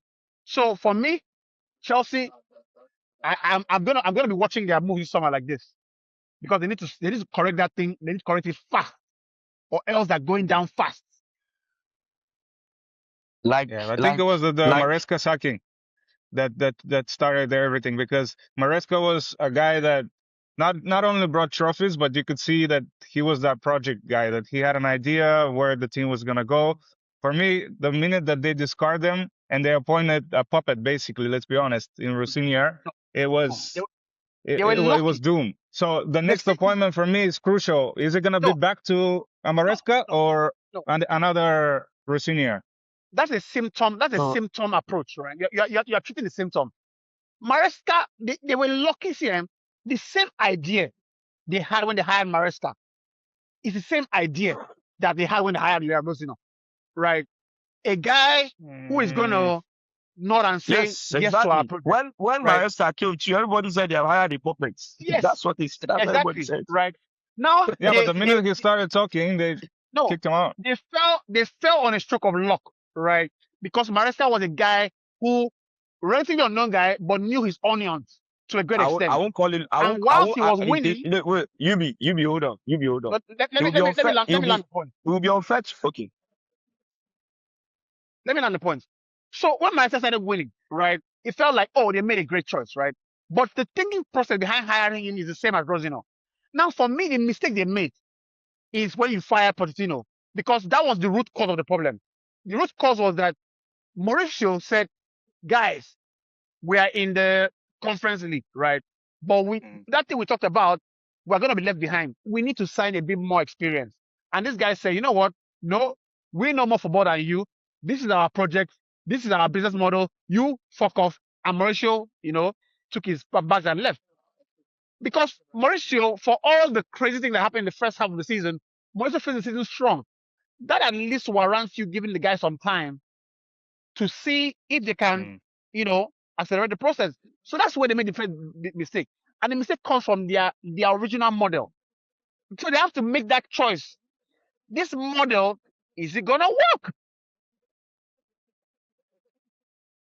So what I was going to say was that it would be unfair to say they fell on a stroke of luck with Maresca, because again, it was a set of ideals that birthed the Maresca is who we're going to go with. And there were set reasons why they went with Maresca. And Maresca is a sound manager, as it will turn out to be, which means they were right in that regard. The same way they've been wrong in some instances, case in point, the Liam Brazilian situation.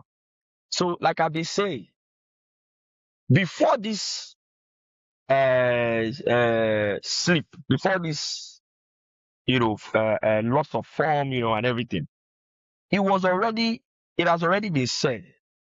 Egbali, Abi was his name, that would never do interview, the way Abramovich would never do interview at the time, already came out and said, we have our idea on how we are running this thing. We need to tweak, but the idea stays the same. He already came out and said that. Now, like I've said again multiple times, the Maresca situation is what I call the big mistake. Because I'm not going to, in hindsight, revise when Pochettino left, I was okay with it. I mean, you should have stayed, but under the circumstance, you signed something, you say you want something else. I was okay with him leaving. Maresca had more proof to ask for more. Won the Club World Cup, won the Conference League. He had more proof to ask for more. And like I've said, the least you can do at least, wait and do everything possible to keep him to the end of the season at least. But again, what was reported, it would not sit right with anyone that you are in a job here, you are cutting another job. If you are going to let him leave, at least wait to the end of the season. That's the mistake that I think they made. Now, so then, how do you move on from here? In my opinion, the people that are saying, oh, they prefer not making the Champions League one game a season, I think it's nonsense. I don't agree with it. Because that's another thing I keep saying about Chelsea fans. You keep thinking about Abramovich, oh, let's sign all these players that we want. You are not totally factoring in the current climate you are operating in. If Abramovich was the owner now, you won't be able to operate the way he was operating then. Because then you didn't have PSR, you didn't have FFP, you didn't have all of these things. And even then that you didn't have all of those things, you still did some shady deals that the new ownership are now paying for, right? So you won't be able to operate the same way. So going forward, that's why on the last studio episode we had, I said, I don't agree that this squad is all of a sudden so bad, is why you play 5 games and lose all of them, first time in the history of the club without scoring one. I don't think the squad is so bad, is why you play relegation threatening Nottingham Forest at home and you lose 3 goals to 1, even though Nottingham Forest rested most of their players. It's not, the squad is, I don't agree with that. There's something that broke the moment Maresca left. And that has been obvious. Liam Rosino talked about it before he left. There's something that broke the moment Maresca left. Now that's what you have to fix. That's what you have to address. Shall I tell you what is broken? That's what you have to fix. Is is the disappearance of hope. That's what has broken at the club. The disappearance of hope. No, it's You see, let no, me no, quickly correct something. Let me quickly correct something. I am talking mm, about what happened with the players on the field. Of course, when you stop winning, there is the negativity that goes across all levels of the club, fan base, everything. That is known. I am talking about what happened on the field. That's why I asked the question that day in the studio. Could anybody have placed money on Chelsea not making the top four at the beginning of the season? That's why I don't agree now that all of a okay, sudden the squad is bad. Rufai, That's why what do you reckon has happened? What do you reckon has happened? I'm talking about the team again on the field. The moment That's what I'm Maresca saying. left, What do you reckon has happened? the moment Maresca left, it was well reported. Maresca was not the coach that the guys actually liked him. The players actually liked him. There might be one or two that maybe because look, since Cucurella has been at Chelsea, he has never done an interview where he spoke a bit negatively about the club. It has never So why happened. do you think he makes the interview? So Why do you think he does it? that's what I'm talking about now. Since the manager left, he did something. In fact, when the manager left, it was reported that this is something that it hurt the players a lot. The club had to call a meeting and say, look, this is what happened. This is what happened. It was reported at the time. That's what I'm saying. Now let me. That's what I'm trying to explain to you. You understand? The Maresca leaving, right, is the straw that broke the camel's back with this regime, right? Because the players have been there. They've seen who was there before Pochettino, right? There was a guy, Pochettino came, then somebody else left, then somebody else came, then somebody else come, right? Now suddenly the Graham players were Potter. like, you know what? Who was that? Graham Potter. Graham Potter. You understand? Now the players have gone through all of that. The Maresca one is what broke the camel's back. The hope that the players had that, you know what, maybe if we stick together for a while, this guy is a good guy, is going to work. That was like, you know what, this guy leaving evaporates all the thing we're holding on to, because they know You can't join. You can't join. I'm You can't telling you that join the that's what it previous. is. You can't join What the you are trying to previous. You can't join the. I'll tell you why you can't join the previous manager's tenure to Maresca's tenure. Maresca's Why tenure, not? relax. Maresca's tenure stands alone with respect to the effect on the players. Maresca's tenure stands alone. When Pochettino left, Caicedo did an interview. Of course, he's not going to say it straight up and say, oh, the manager, they don't like the manager. Caicedo did an interview that spoke to the way Pochettino was playing. He has never played like that. He's not used to it. But this Maresca style is more used to what he knows. The player had no business, no issue with Pochettino leaving. The Maresca situation stands alone in terms of the effect on the players. Also because he won with them. He won with I them. disagree. Okay, it's fine if you don't agree. It's not a problem. No, I disagree. I'm telling you what happened. I'm telling you what happened. I've mentioned Caicedo's interview. Caicedo is the guy that doesn't talk. If Caicedo comes out and says, I wasn't really under that manager, you can't join the two together. Caicedo is a 21-year-old player or a 22-year-old player, right? No, right? What else? Like Caicedo is going to say what he thinks, probably favors him. The players have been there for 5 managers, bro. If you love the manager, you're not coming out to say anything of the sort. He doesn't have the capital. No, he doesn't have the capital, right, to say anything, right? That because the club have made a call, right?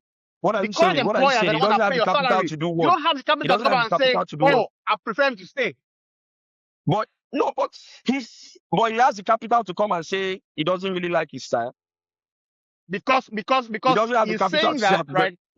No, because he's saying that he's not going against the grain. He's not going against the grain. He's only saying what he would like. I mean, his bosses will hear that and say, okay, cool. Caicedo's happy with the call we made, so we're great, right? What I'm saying is, like I said, right? players have gone through. They have gone through. It's like you are in open sea, right? And it's been turbulent and been turbulent. A couple of rescue attempts have come and have failed. Then there's one you guys got close to a lighthouse and the rescue attempt came. Exactly. That's why Right. you can't join it Relax. together. That's the one that has Relax. worked. That's why you can't join it. No, that's exactly why you can join together. The players now finally got onto a vessel that looks stable, and they're like, you know what, we can do this. All of a sudden, that vessel leaves, right? There is built-up fatigue already. There is mental fatigue from the experiences. There are mental scars. Now it's like when your body's healing, they peel the scar off. The players are now like, you know what? I think I'm gonna jump as well. It's time to go. That's where you see all the interviews coming out from. In my opinion, though, like I said on another episode, any player that wants to leave, you get them gone immediately. That's my opinion of the matter. Right. Any player that wants to leave, anybody that says, I want to leave, get them gone immediately. Now, also, like I've said, the Maresca situation is the big problem. That's what you need to fix. Because everybody keeps saying you buy this, buy that, buy this, buy that. Rufai, how do you fix that? How do you fix that? All right. When Maresca was hired, he was given 5 years. It was not a mistake. He was given 5 years because the idea was you will come and you will do a job over this period. That was the idea. Maresca decided, I want something else or I want something more or whatever. They too were not patient. They kept him moving. How you fix it is the same thing you did with hiring Maresca, and it turned out to be right. You make sure you hire the right manager that fits what players you have signed over the last few years. You sign another manager that is good enough, and you give him that time to do his job. I have said it years and years recently on the court. Now let me tell you what's going to happen. Let me tell you what's going to happen, right? You're going to get left behind. Because Liverpool are not going to stand still. Arsenal won't stand still. City won't stand still. All the other clubs won't stand still. I don't expect that anybody stands still, yes. Now, that is what the players know. That I'm 26. I'm not going to wait for that bullshit. It might be the right plan, and respect to you guys, great plan, but airports. No problem. Like I've said, any player that wants to leave. And as you have said, you've always made the point the whole season. How many top players are there on the market then? Exactly. Like I've said, anybody that wants to leave, get them gone. I have also said multiple times, I think in today's game, you will not win and dominate consistently without building for a long time. Buying will not do it for you in today's game. And what is happening now is proving it. It will not do it. Liverpool won last season. Liverpool won.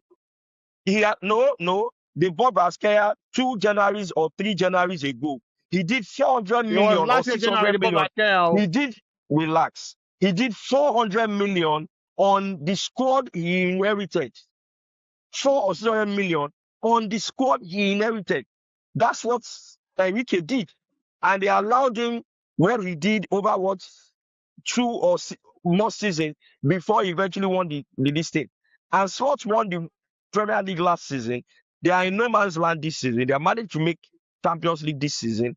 Arsenal, after how many years, are now arriving to the title and the Champions League final. Man City, Pep Guardiola with them, 4 titles back to back. In today's game, no, that's my opinion. Maybe something happens next season that proves it wrong. I think that you must build for a long time to build. To win and dominate consistently. I don't think buying will do it for you immediately anymore. That's what I think. Speaking of building, how do you feel about Michael Carrick-Cubic? Do we keep him? Do we pivot? What's the temperature? I mean, so with me, it's a very similar. I've said this all along. I said you have to wait until Champions League is qualified. He's qualified for it. That goal has been achieved. He has now. Already, right? And when that goal has now been achieved, you have to now look at the market and say, if you have Luis Enrique on the market, right, go and get him immediately, right? If you have any top manager on the market, Ancelotti, go and get him, right? But having seen that the market is one where you have sharks in the water, Real Madrid are going back to a trusted figure in Jose Mourinho, potentially, right? What Also that tells because you is that's what that fits what they have. Also because that's what fits what they have. exactly. Liverpool might need a manager, right? Yep. Chelsea might need a manager. It's not Mike. All these We guys might do. need a manager, right? So effectively, what you're now faced with is a choice of breaking what is like trying to fix what is not broken. Because for whatever you can say whatever you want, but they have won the most points in 2026. 2026 like play during that 5 months. You get now you can say, oh, they're playing one game a week. Yes. But that's the challenge that they've given them. They have created a good atmosphere around the football club.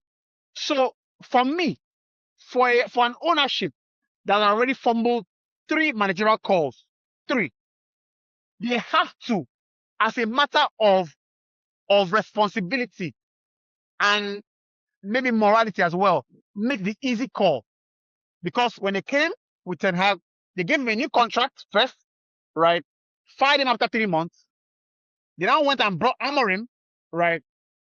Fired him after, and now they have Carrick. I think that is the most easy call they can make. They should stick with Carrick, Because, right? oh yeah, that's stick with him. Because what is I told you about the pros. What are the cons of not sticking with him? You go and bring Nagelsmann, and he sticks the entire place. You have been a Because win. You have been a draw from games. You have been a draw from no games before. today, Now as at you are today, struggling. as at today, I don't have a problem with sticking with Carrick. I can see the reason. It might go wrong, it might go right. But today, that's why I always talk Exactly. about. That's why I always talk about. In hindsight, it's okay to say, "Oh, that was." But today, I can see the logic of saying, "Let's give Carrick the job." First of all, he has Oh yeah. achieved the highest objective we could have gone for this season. That's number one. Number two is that there are not a lot of older top managers available. There are not a lot. If Jose doesn't go to Madrid, he's going to stay at Benfica. That one is known. If he doesn't go to Madrid, he's going to stay at Benfica. So You there know, are not a lot. Conte might be available Please, if please, if please, please, please, if he please. doesn't continue I with don't. Napoli. Please. I don't think. I I think don't that think any. You know the funny thing. You know the funny thing. If I I were think Chelsea, if I were it's a good Chelsea, fit, right, you know. I go and tell you, look, I'm going to give you a 2-year contract. Come and do a job. No, Hmm. no. Thank you, sir. Thank you, sir. Thank you, sir. No, No, but no. I can see Conte Because at if you, United. if I think it might be a good no, fit because Conte at United, I agree with he's that. a win now I wanted manager. Conte. You Yes, know. he I wanted is. Conte at He United is. before they hired Ten Hag. Hmm. So, Yeah, I Stan, wanted Conte at United.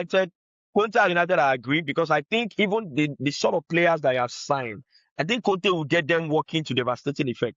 With Chelsea, if you go hire Conte now, it's counterproductive. All the work you have done in 3.5 years, throw it away. If you hire Conte now, all the work you have No, but done in the you last have a 3 wing years, back. throw it away. You have Malagusto as wing back. You have Cucurella who prefers to play as wing I back. beg, I beg, I beg, You I have beg, I beg, I beg, Cole. I beg, I beg. Stop Jimmy, what out, about stop out, Glasner? stop Are you Oliver out, playing? stop Glasner, out, You have Caicedo. You have stop out, European stop Enzo. out. pedigree. Oliver What about Glasner, Oliver Glasner? is Because really building. I feel like he's If I'm progressing through Chelsea, his career. You know. I'm getting one of Glasner or getting Iraola. And Steady Hmm. me, on I'll go with again. Glasner. We're gonna get. If Liverpool don't sack slots, You get there might slots. be a high, there might be a high,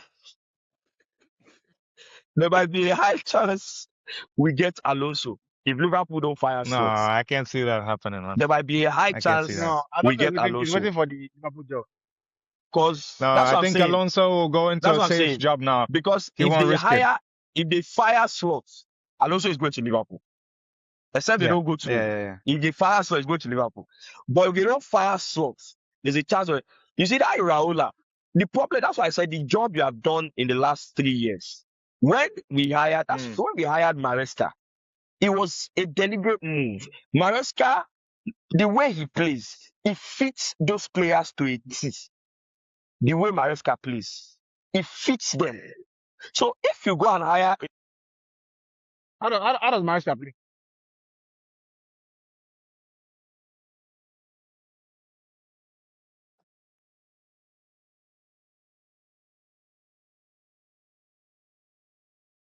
I think we lost your fire there. Do you think though, Yubi, it's a fair parallel to make with Carrick and Oli?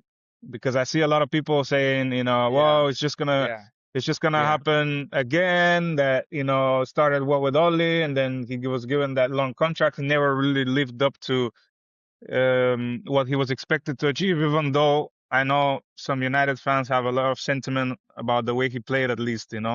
So do you think it's fair to compare, or is it a completely blank slate? Don't think about your ex. Give Carrick his flowers. He's been an assistant manager before. It's a different situation. I think that people are right to draw parallels with Ole and Carrick, and I tell you why. Right, the biggest problem I have with Ole, and as a person, right, I don't think that there are many more nicer people I've ever seen in football. I put Kante at top of the most likable people I've ever seen in football. Go to Kante. I put there's Kante there. There's another player I put there, but I put Ole I put Ole up there. Ole is like he's like a guy you want to have around. He's like a good guy. He's a nice guy. I watched the overlap interview, and I think that his interview at the overlap, his episode, is the best I've ever seen at overlap. Right now, having said that, I think that Ole came in with this we are from the Ferguson era. So we know the club met better than anybody else. And we just know what we need to do a simple job to fix everything. You get. I thought it came into the job with too much levity. And there was also an air of vindictiveness when it came in with the Mourinho project. Because if you go back to it, the narrative around Mourinho was so negative, and it was driven by the class of '92 and that entire the alumni, right, of the club. So when he came in, his first couple of statements was, no, football is easy. We need to do the after players. Say in the innuendo there was this other guy was just complicating things, and for me that's why he lost me. And from there, he set the culture of the club right wrongly, because the manager I was there before was trying to fix the cultural problem. And when you are trying to fix the cultural problem, football becomes irrelevant. So when Ole came, Ole failed at the culture setting. Now the parallel with Carrick to join something together is like, I see a bit of that in Carrick as well, where Carrick has come and said, when you ask him tough questions about players, he is quick to almost take the player side. And I'm like, I hope that this is not what you're going to do when you get into the job full time. Because this club might be winning, but they're not out of that player, that laxity. The way he has approached it, I see him pandering to the media a little bit with the Ahmad thing. I know that he's turning on his travel offensive. I see him pandering with the I see him pandering with the Komimeno thing. I see it. I understand. You are putting on for the camera.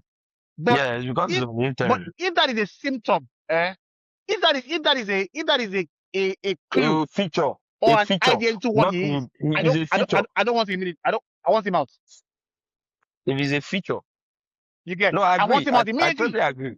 Let me tell you, because what he's enjoying now, where the dressing room are like, you have your Casemiros, then Amarin had to crawl. They had to crawl so that he can walk. They came in and saw a dressing room that didn't want to win.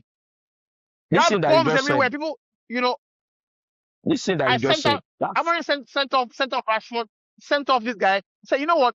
You guys might be here, but you will not interface with the team. People forget that is the foundation of the clear out. Right? This thing that we just said. So that's the last question, right? If that is what he is, I want him out immediately. But if all he is doing is so that he can get the job full time and say, you know what, everybody come in, I want to read the Riot Act. I'm down for him. Because I think that I see that he's doing some things that I like. So that's fine. Listen that you just said. I just remembered some things, because when something happened, people immediately just jump on what is easy. It's like when the Maresca thing happened, like, these owners are useless. I remember the thing that you said just reminded me. When Maresca first came, one of the first things he did, because now that he learned, he said, it's because the owners wanted the puppets. They don't want somebody like it. When Maresca first came, so now all of a sudden that Maresca has left, they didn't give him any power. All of a sudden, we are forgotten. When he came, he was throwing everybody away. Say, Sterling, I don't want you. I don't need you. This guy, I don't need you. When Pochettino was there, it was what was reported as, oh, the squad is so big. Pochettino doesn't know what to do with them. And I remember that time I said, this shouldn't be a problem for a top manager. When you come in, I imagine that when you come in for a job at that level, of course you have your philosophy, you have how you play. You know the players you want to play after pre-season, after you know. Shouldn't be a problem. And rightfully so, when Maresca came, Sterling, no. Disasi, no, I don't want you. This other person, no, I don't want you. Immediately, you are not training with the first team. You are gone. If what everybody has been saying, oh, they want person, they want people, they want a puppet, if it's true, do you know how much Sterling was on the books? Sterling was the highest paid, 300 and something K per week. And that's the guy he kept on the bench. He said, we're not playing him. He's not even in the squad. Wasn't even trained with the first team. Because now that he left, everybody, all of a sudden, they are speaking as if Maresca wasn't giving any power. He wasn't giving any. Maresca said, you are not my type of winger. So even though I agree that, oh, keep him to the end of the season, because Maresca did a lot of work. That's why his tenure stands alone. He has built the squad to a point where, at some point, I didn't care if you were losing 1-0 or 2-0. I just knew that, don't worry, we'll find a way back. That's how well the team was doing at some point under Maresca. So that's why when he left, it has affected. That's why I keep saying that's what you need to fix. Whatever you do now, in terms of hiring managers and in terms of buying players, yes, you have to trick some things. But just going and saying, oh, it's because we don't have experienced players, so I just go and buy it. That doesn't solve it for me, in my opinion. It doesn't. Yes, you need experienced players, but you still have to be very, very what's the word? What's the word to use now? You still have to be very, very careful with signing where you are signing in terms of, oh, you need an experienced player. This, hopefully Corwin comes back and stays fit. If he stays fit, you need maybe 1 or 2 center back signings if you are able to push out the other people that are there. And that's another thing that is never considered. What is the financial implication of what you are trying to do? That's another problem. What is you want to sign this player? Are you able to do it in financial terms? In financial terms, are you able to do it? That's why I said even Abramovich would not have been able to operate the same way he was operating then if he was still the owner now. Even before he left, we already had issues. Yes, we were banned. We couldn't sign players for I think 1 or 2 transfer windows under Frank Lampard. Then after then, I think PSR or something, financial fair play, already kicked in. Then I think Abramovich couldn't buy the way he used to buy anymore. So the times are different. It's finding a way to then win now. This is why I said you need to build for a while. I asked Senior Bond the last time. I said, if you win the Premier League and the time you still think Ateta should be fired, I'm like, okay, he gets fired. Who are you bringing to replace him? That's the problem. There are too many. The same way I think there are a lot of players that are bombs. I think there are too many managers that are bombs too.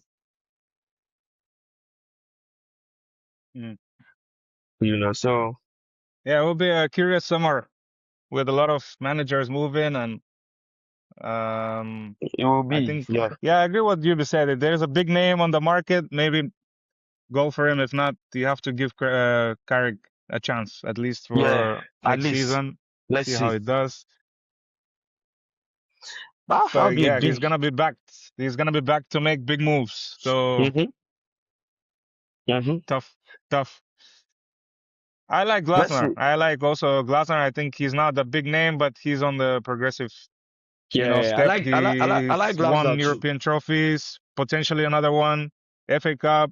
He's used to England. I would personally take him. I know Emeka in the group is very much against him and that 3 in the back and all that stuff, but I like him as a profile. I don't like the counter. Yeah. I don't like the when you say that counter they call him. I don't like the way he's very okay with firing the ownership in the press if he needs to. Firing his player in the press if he needs to. I don't know. It might work. It might work well. You might agree with it today. Tomorrow it might be what distract because that's what Conte does too sometimes. Rufai, I don't see that you have a need to. Well, I don't. I don't see that there is a gain. There is much gain in taking the pro ownership approach. You understand? I don't see I'm that not there's much taking gain in a it, right? I'm not taking A a lot of pro football ownership owners, right? approach. No, no, no, no, no. It's a position that you've taken for the last couple of months, especially with this Chelsea thing. You understand? Yes, it is And what works. It you have is to, what works logically. You just said what happens in real life. It is what works logically. On the show now, you just said relax. what happens in real life.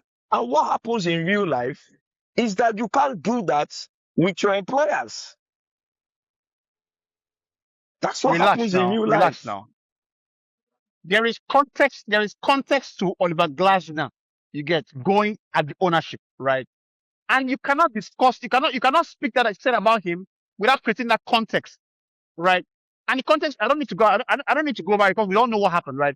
It happened with four of his players where they left the club in a place where you know what? It's like I host events, right? And in fact, I'm in a, I'm in, I've been in situations where a client gives you a brief, right? And they don't do their own part of the brief, right?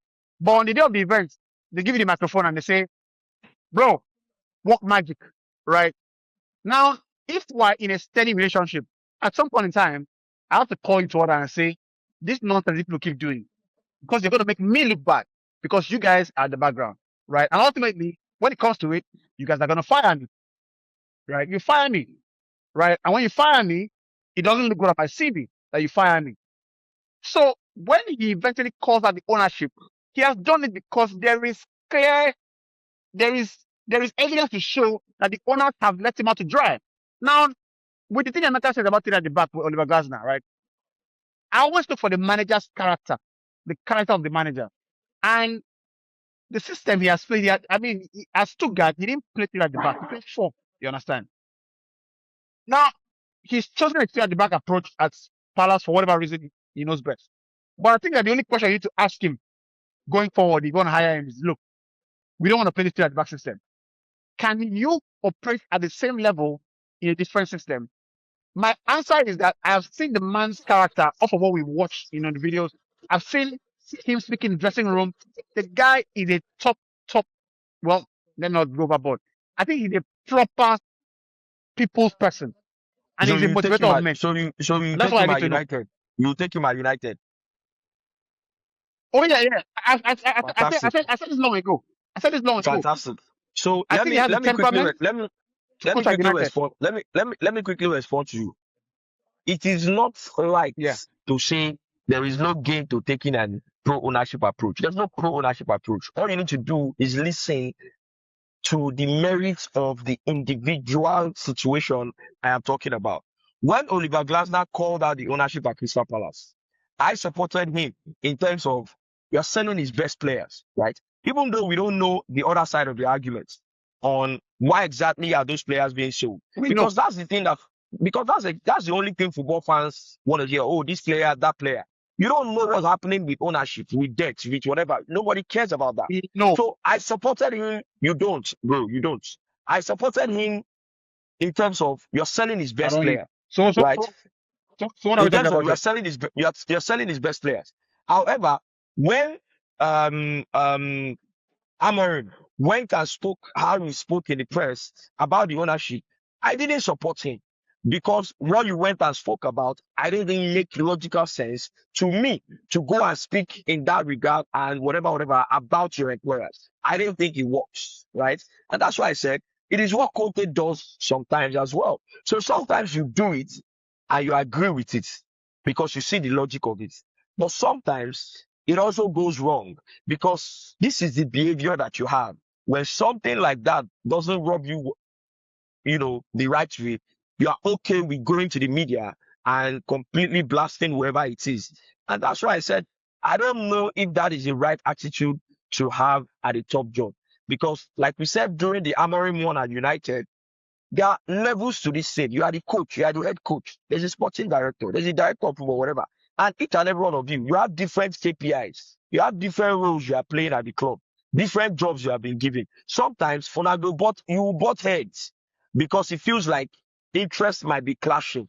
You're going to butt heads sometimes. So that's what I mean by it doesn't mean every single time it happens. There are different merits at the same way when we talked about player power at clubs. There are different situations attached or different contexts attached to different situations. I'm talking about if you have a behavior of you are okay with going to the press when something doesn't rub you really right. I don't know if it's the right attitude to have at the top club. That's all I'm saying. Like when Amorim did it, we didn't agree with it, and rightfully so, because what he did didn't make sense to me. I am responding to the I think on the Glasner one, he was 1000% in his rights to say, you know what, if you're gonna give me this job to do, then please give me the tools. If you don't want to give me the tools to do the job, fire me and pay my severance. Right. So that's all we're saying here, right? And with the Chelsea one, I think that look, anybody with Chelsea go higher. The person has to be very, very like and I think I said this, but you don't agree with me, and I hope that you get I'm saying now, Chelsea has a perfect chance to go and get Iraola into the job. Because I think that on the market right now, he's the best manager to work with those set of young players. Like I don't see because like Chelsea have been reduced to they're being reduced to like a small club operation where we sign players that are not ready and we sell back. That is a small club operation. It's a The small club players model. are united. The players are The united. best Are they not manager young on the market players? right now. Why don't you want Raul at United? Are they not young players The then? brother, United don't have the young players that United have Cunha. Cunha is in Are they not Cunha young? is in his prime. I said approaching his prime. But he has not really won. No, He has not really won Mbuemo, no, anything. those are not young players. But he has not really won anything. Relax. You have It's not about majority of the. You have it's a not lot of about young winning. players. That's You have a lot that's of not the young question. players. That's not the question. How old is Kira? It's not Kira is about 25. winning. It's about Kira is 25. Kira is 25, 26. Kuya is 26, right? Mbemo is 26, right? Who is Luke what's it Shaw. called? Luke Shaw is 29, Enzo right? Fernandez is Relax, 24, 25. relax. Enzo Fernandez is 24, 25. The same thing Let goes me with Caicedo. You have your players too. relax, relax. Why does Raul You not can work choose to hire then him or not. now? I'm telling you that Chelsea are currently operating a small club model.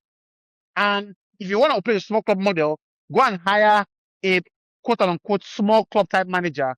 And there's a greater chance that you succeed with him on that model. But as far as that model goes, with the top manager, it's not going to work. You can go and bring Carlo Ancelotti. It will not work. The question I have is why do you think Raul will not work at United? That's the question I have. Because Chelsea are looking for a manager, no? But we are looking for a manager too now. They're looking for a manager now. You get. Why do you think Raul will not So work at United? That's the question. We've said I can't play the job already. So what are we doing back there? No, but you are looking. You don't have a problem with Carrick staying in the job. He's on the interim. He has not been given yet, which means you are looking for a manager. Why do you think Raul will not work at United? If you hear what I said, I said if it is not broke, don't try to fix it. United are not they are not seemingly broken anymore, right? So don't go and rock the boat. All of that has nothing to do with my question. Yes, he should not break it. I am just asking, why do you think Iraola doesn't work at United? It has nothing to do with they should not break. I'm not saying they will hire Iraola. I'm just asking, why do you think it he doesn't work? You're not hearing me. Answer the You're question. not hearing me. Does Raul work at United or not? If he is hired, that's the question. Oh yes, I think it has he nothing works. to do with simple. I think he works. So please, if peradventure something happens and you don't give the job to Carrick, please get Iraola. Very amazing. United have already have you not been following the story? United have already signed out Raul. I think last 2 weeks ago on the pod. They're in contact with him. I just don't think Iraola works at Chelsea. Simple. Now you are stating your bias, right? And saying you don't think. Before on the show, right? I have said it before. Now you are only you are taking. I've said it. Like, you are taking a position where I said you guys got lucky with lucky with Maresca, right? You got lucky with Maresca, right? Okay. And because you got lucky with Maresca, you now think that Chelsea are not so anyways. There's no point going over and over and watch it. Go and watch another episode of the podcast for more insight on this, right? Anyway, me I have to run. Stan, thank Same. you. Stan, cheers, man. It's been real, guys. It's been real. Cheers. And I'm looking Bless. forward to next season's THP. No, Stan. No, where Stan. We're the not Gunners are talking getting the about your credit. club again. We're not talking about your club again. Don't worry. We have given you that promise. We have We're not talking about your Okay, club we've again. okay. agreed, bro. We've Calma. agreed that we're not talking about We've Arsenal again. agreed. Calma, We've agreed. calma, But I calma. don't want to talk about Arsenal, so we don't need to drop. We have agreed. So, Okay. Okay. but when to finish, So, we're going to the World Cup straight. Let's not stop ourselves. Oh, thank you very yeah, much. let's do that. Because Spain to season win go, it. Second because star on the crest for Spain. season will finish now. Season will finish now. They will say, see them. We won the league. They didn't even talk about us. When I say we could not talk about Arsenal. But we don't come on hand. We don't come on hand. Tell them on the group. There's a fire episode coming through. Don't worry. No worry. No worry. No Thank wahala, you, man. guys. No wahala. Thank you. Yeah, All up. yeah.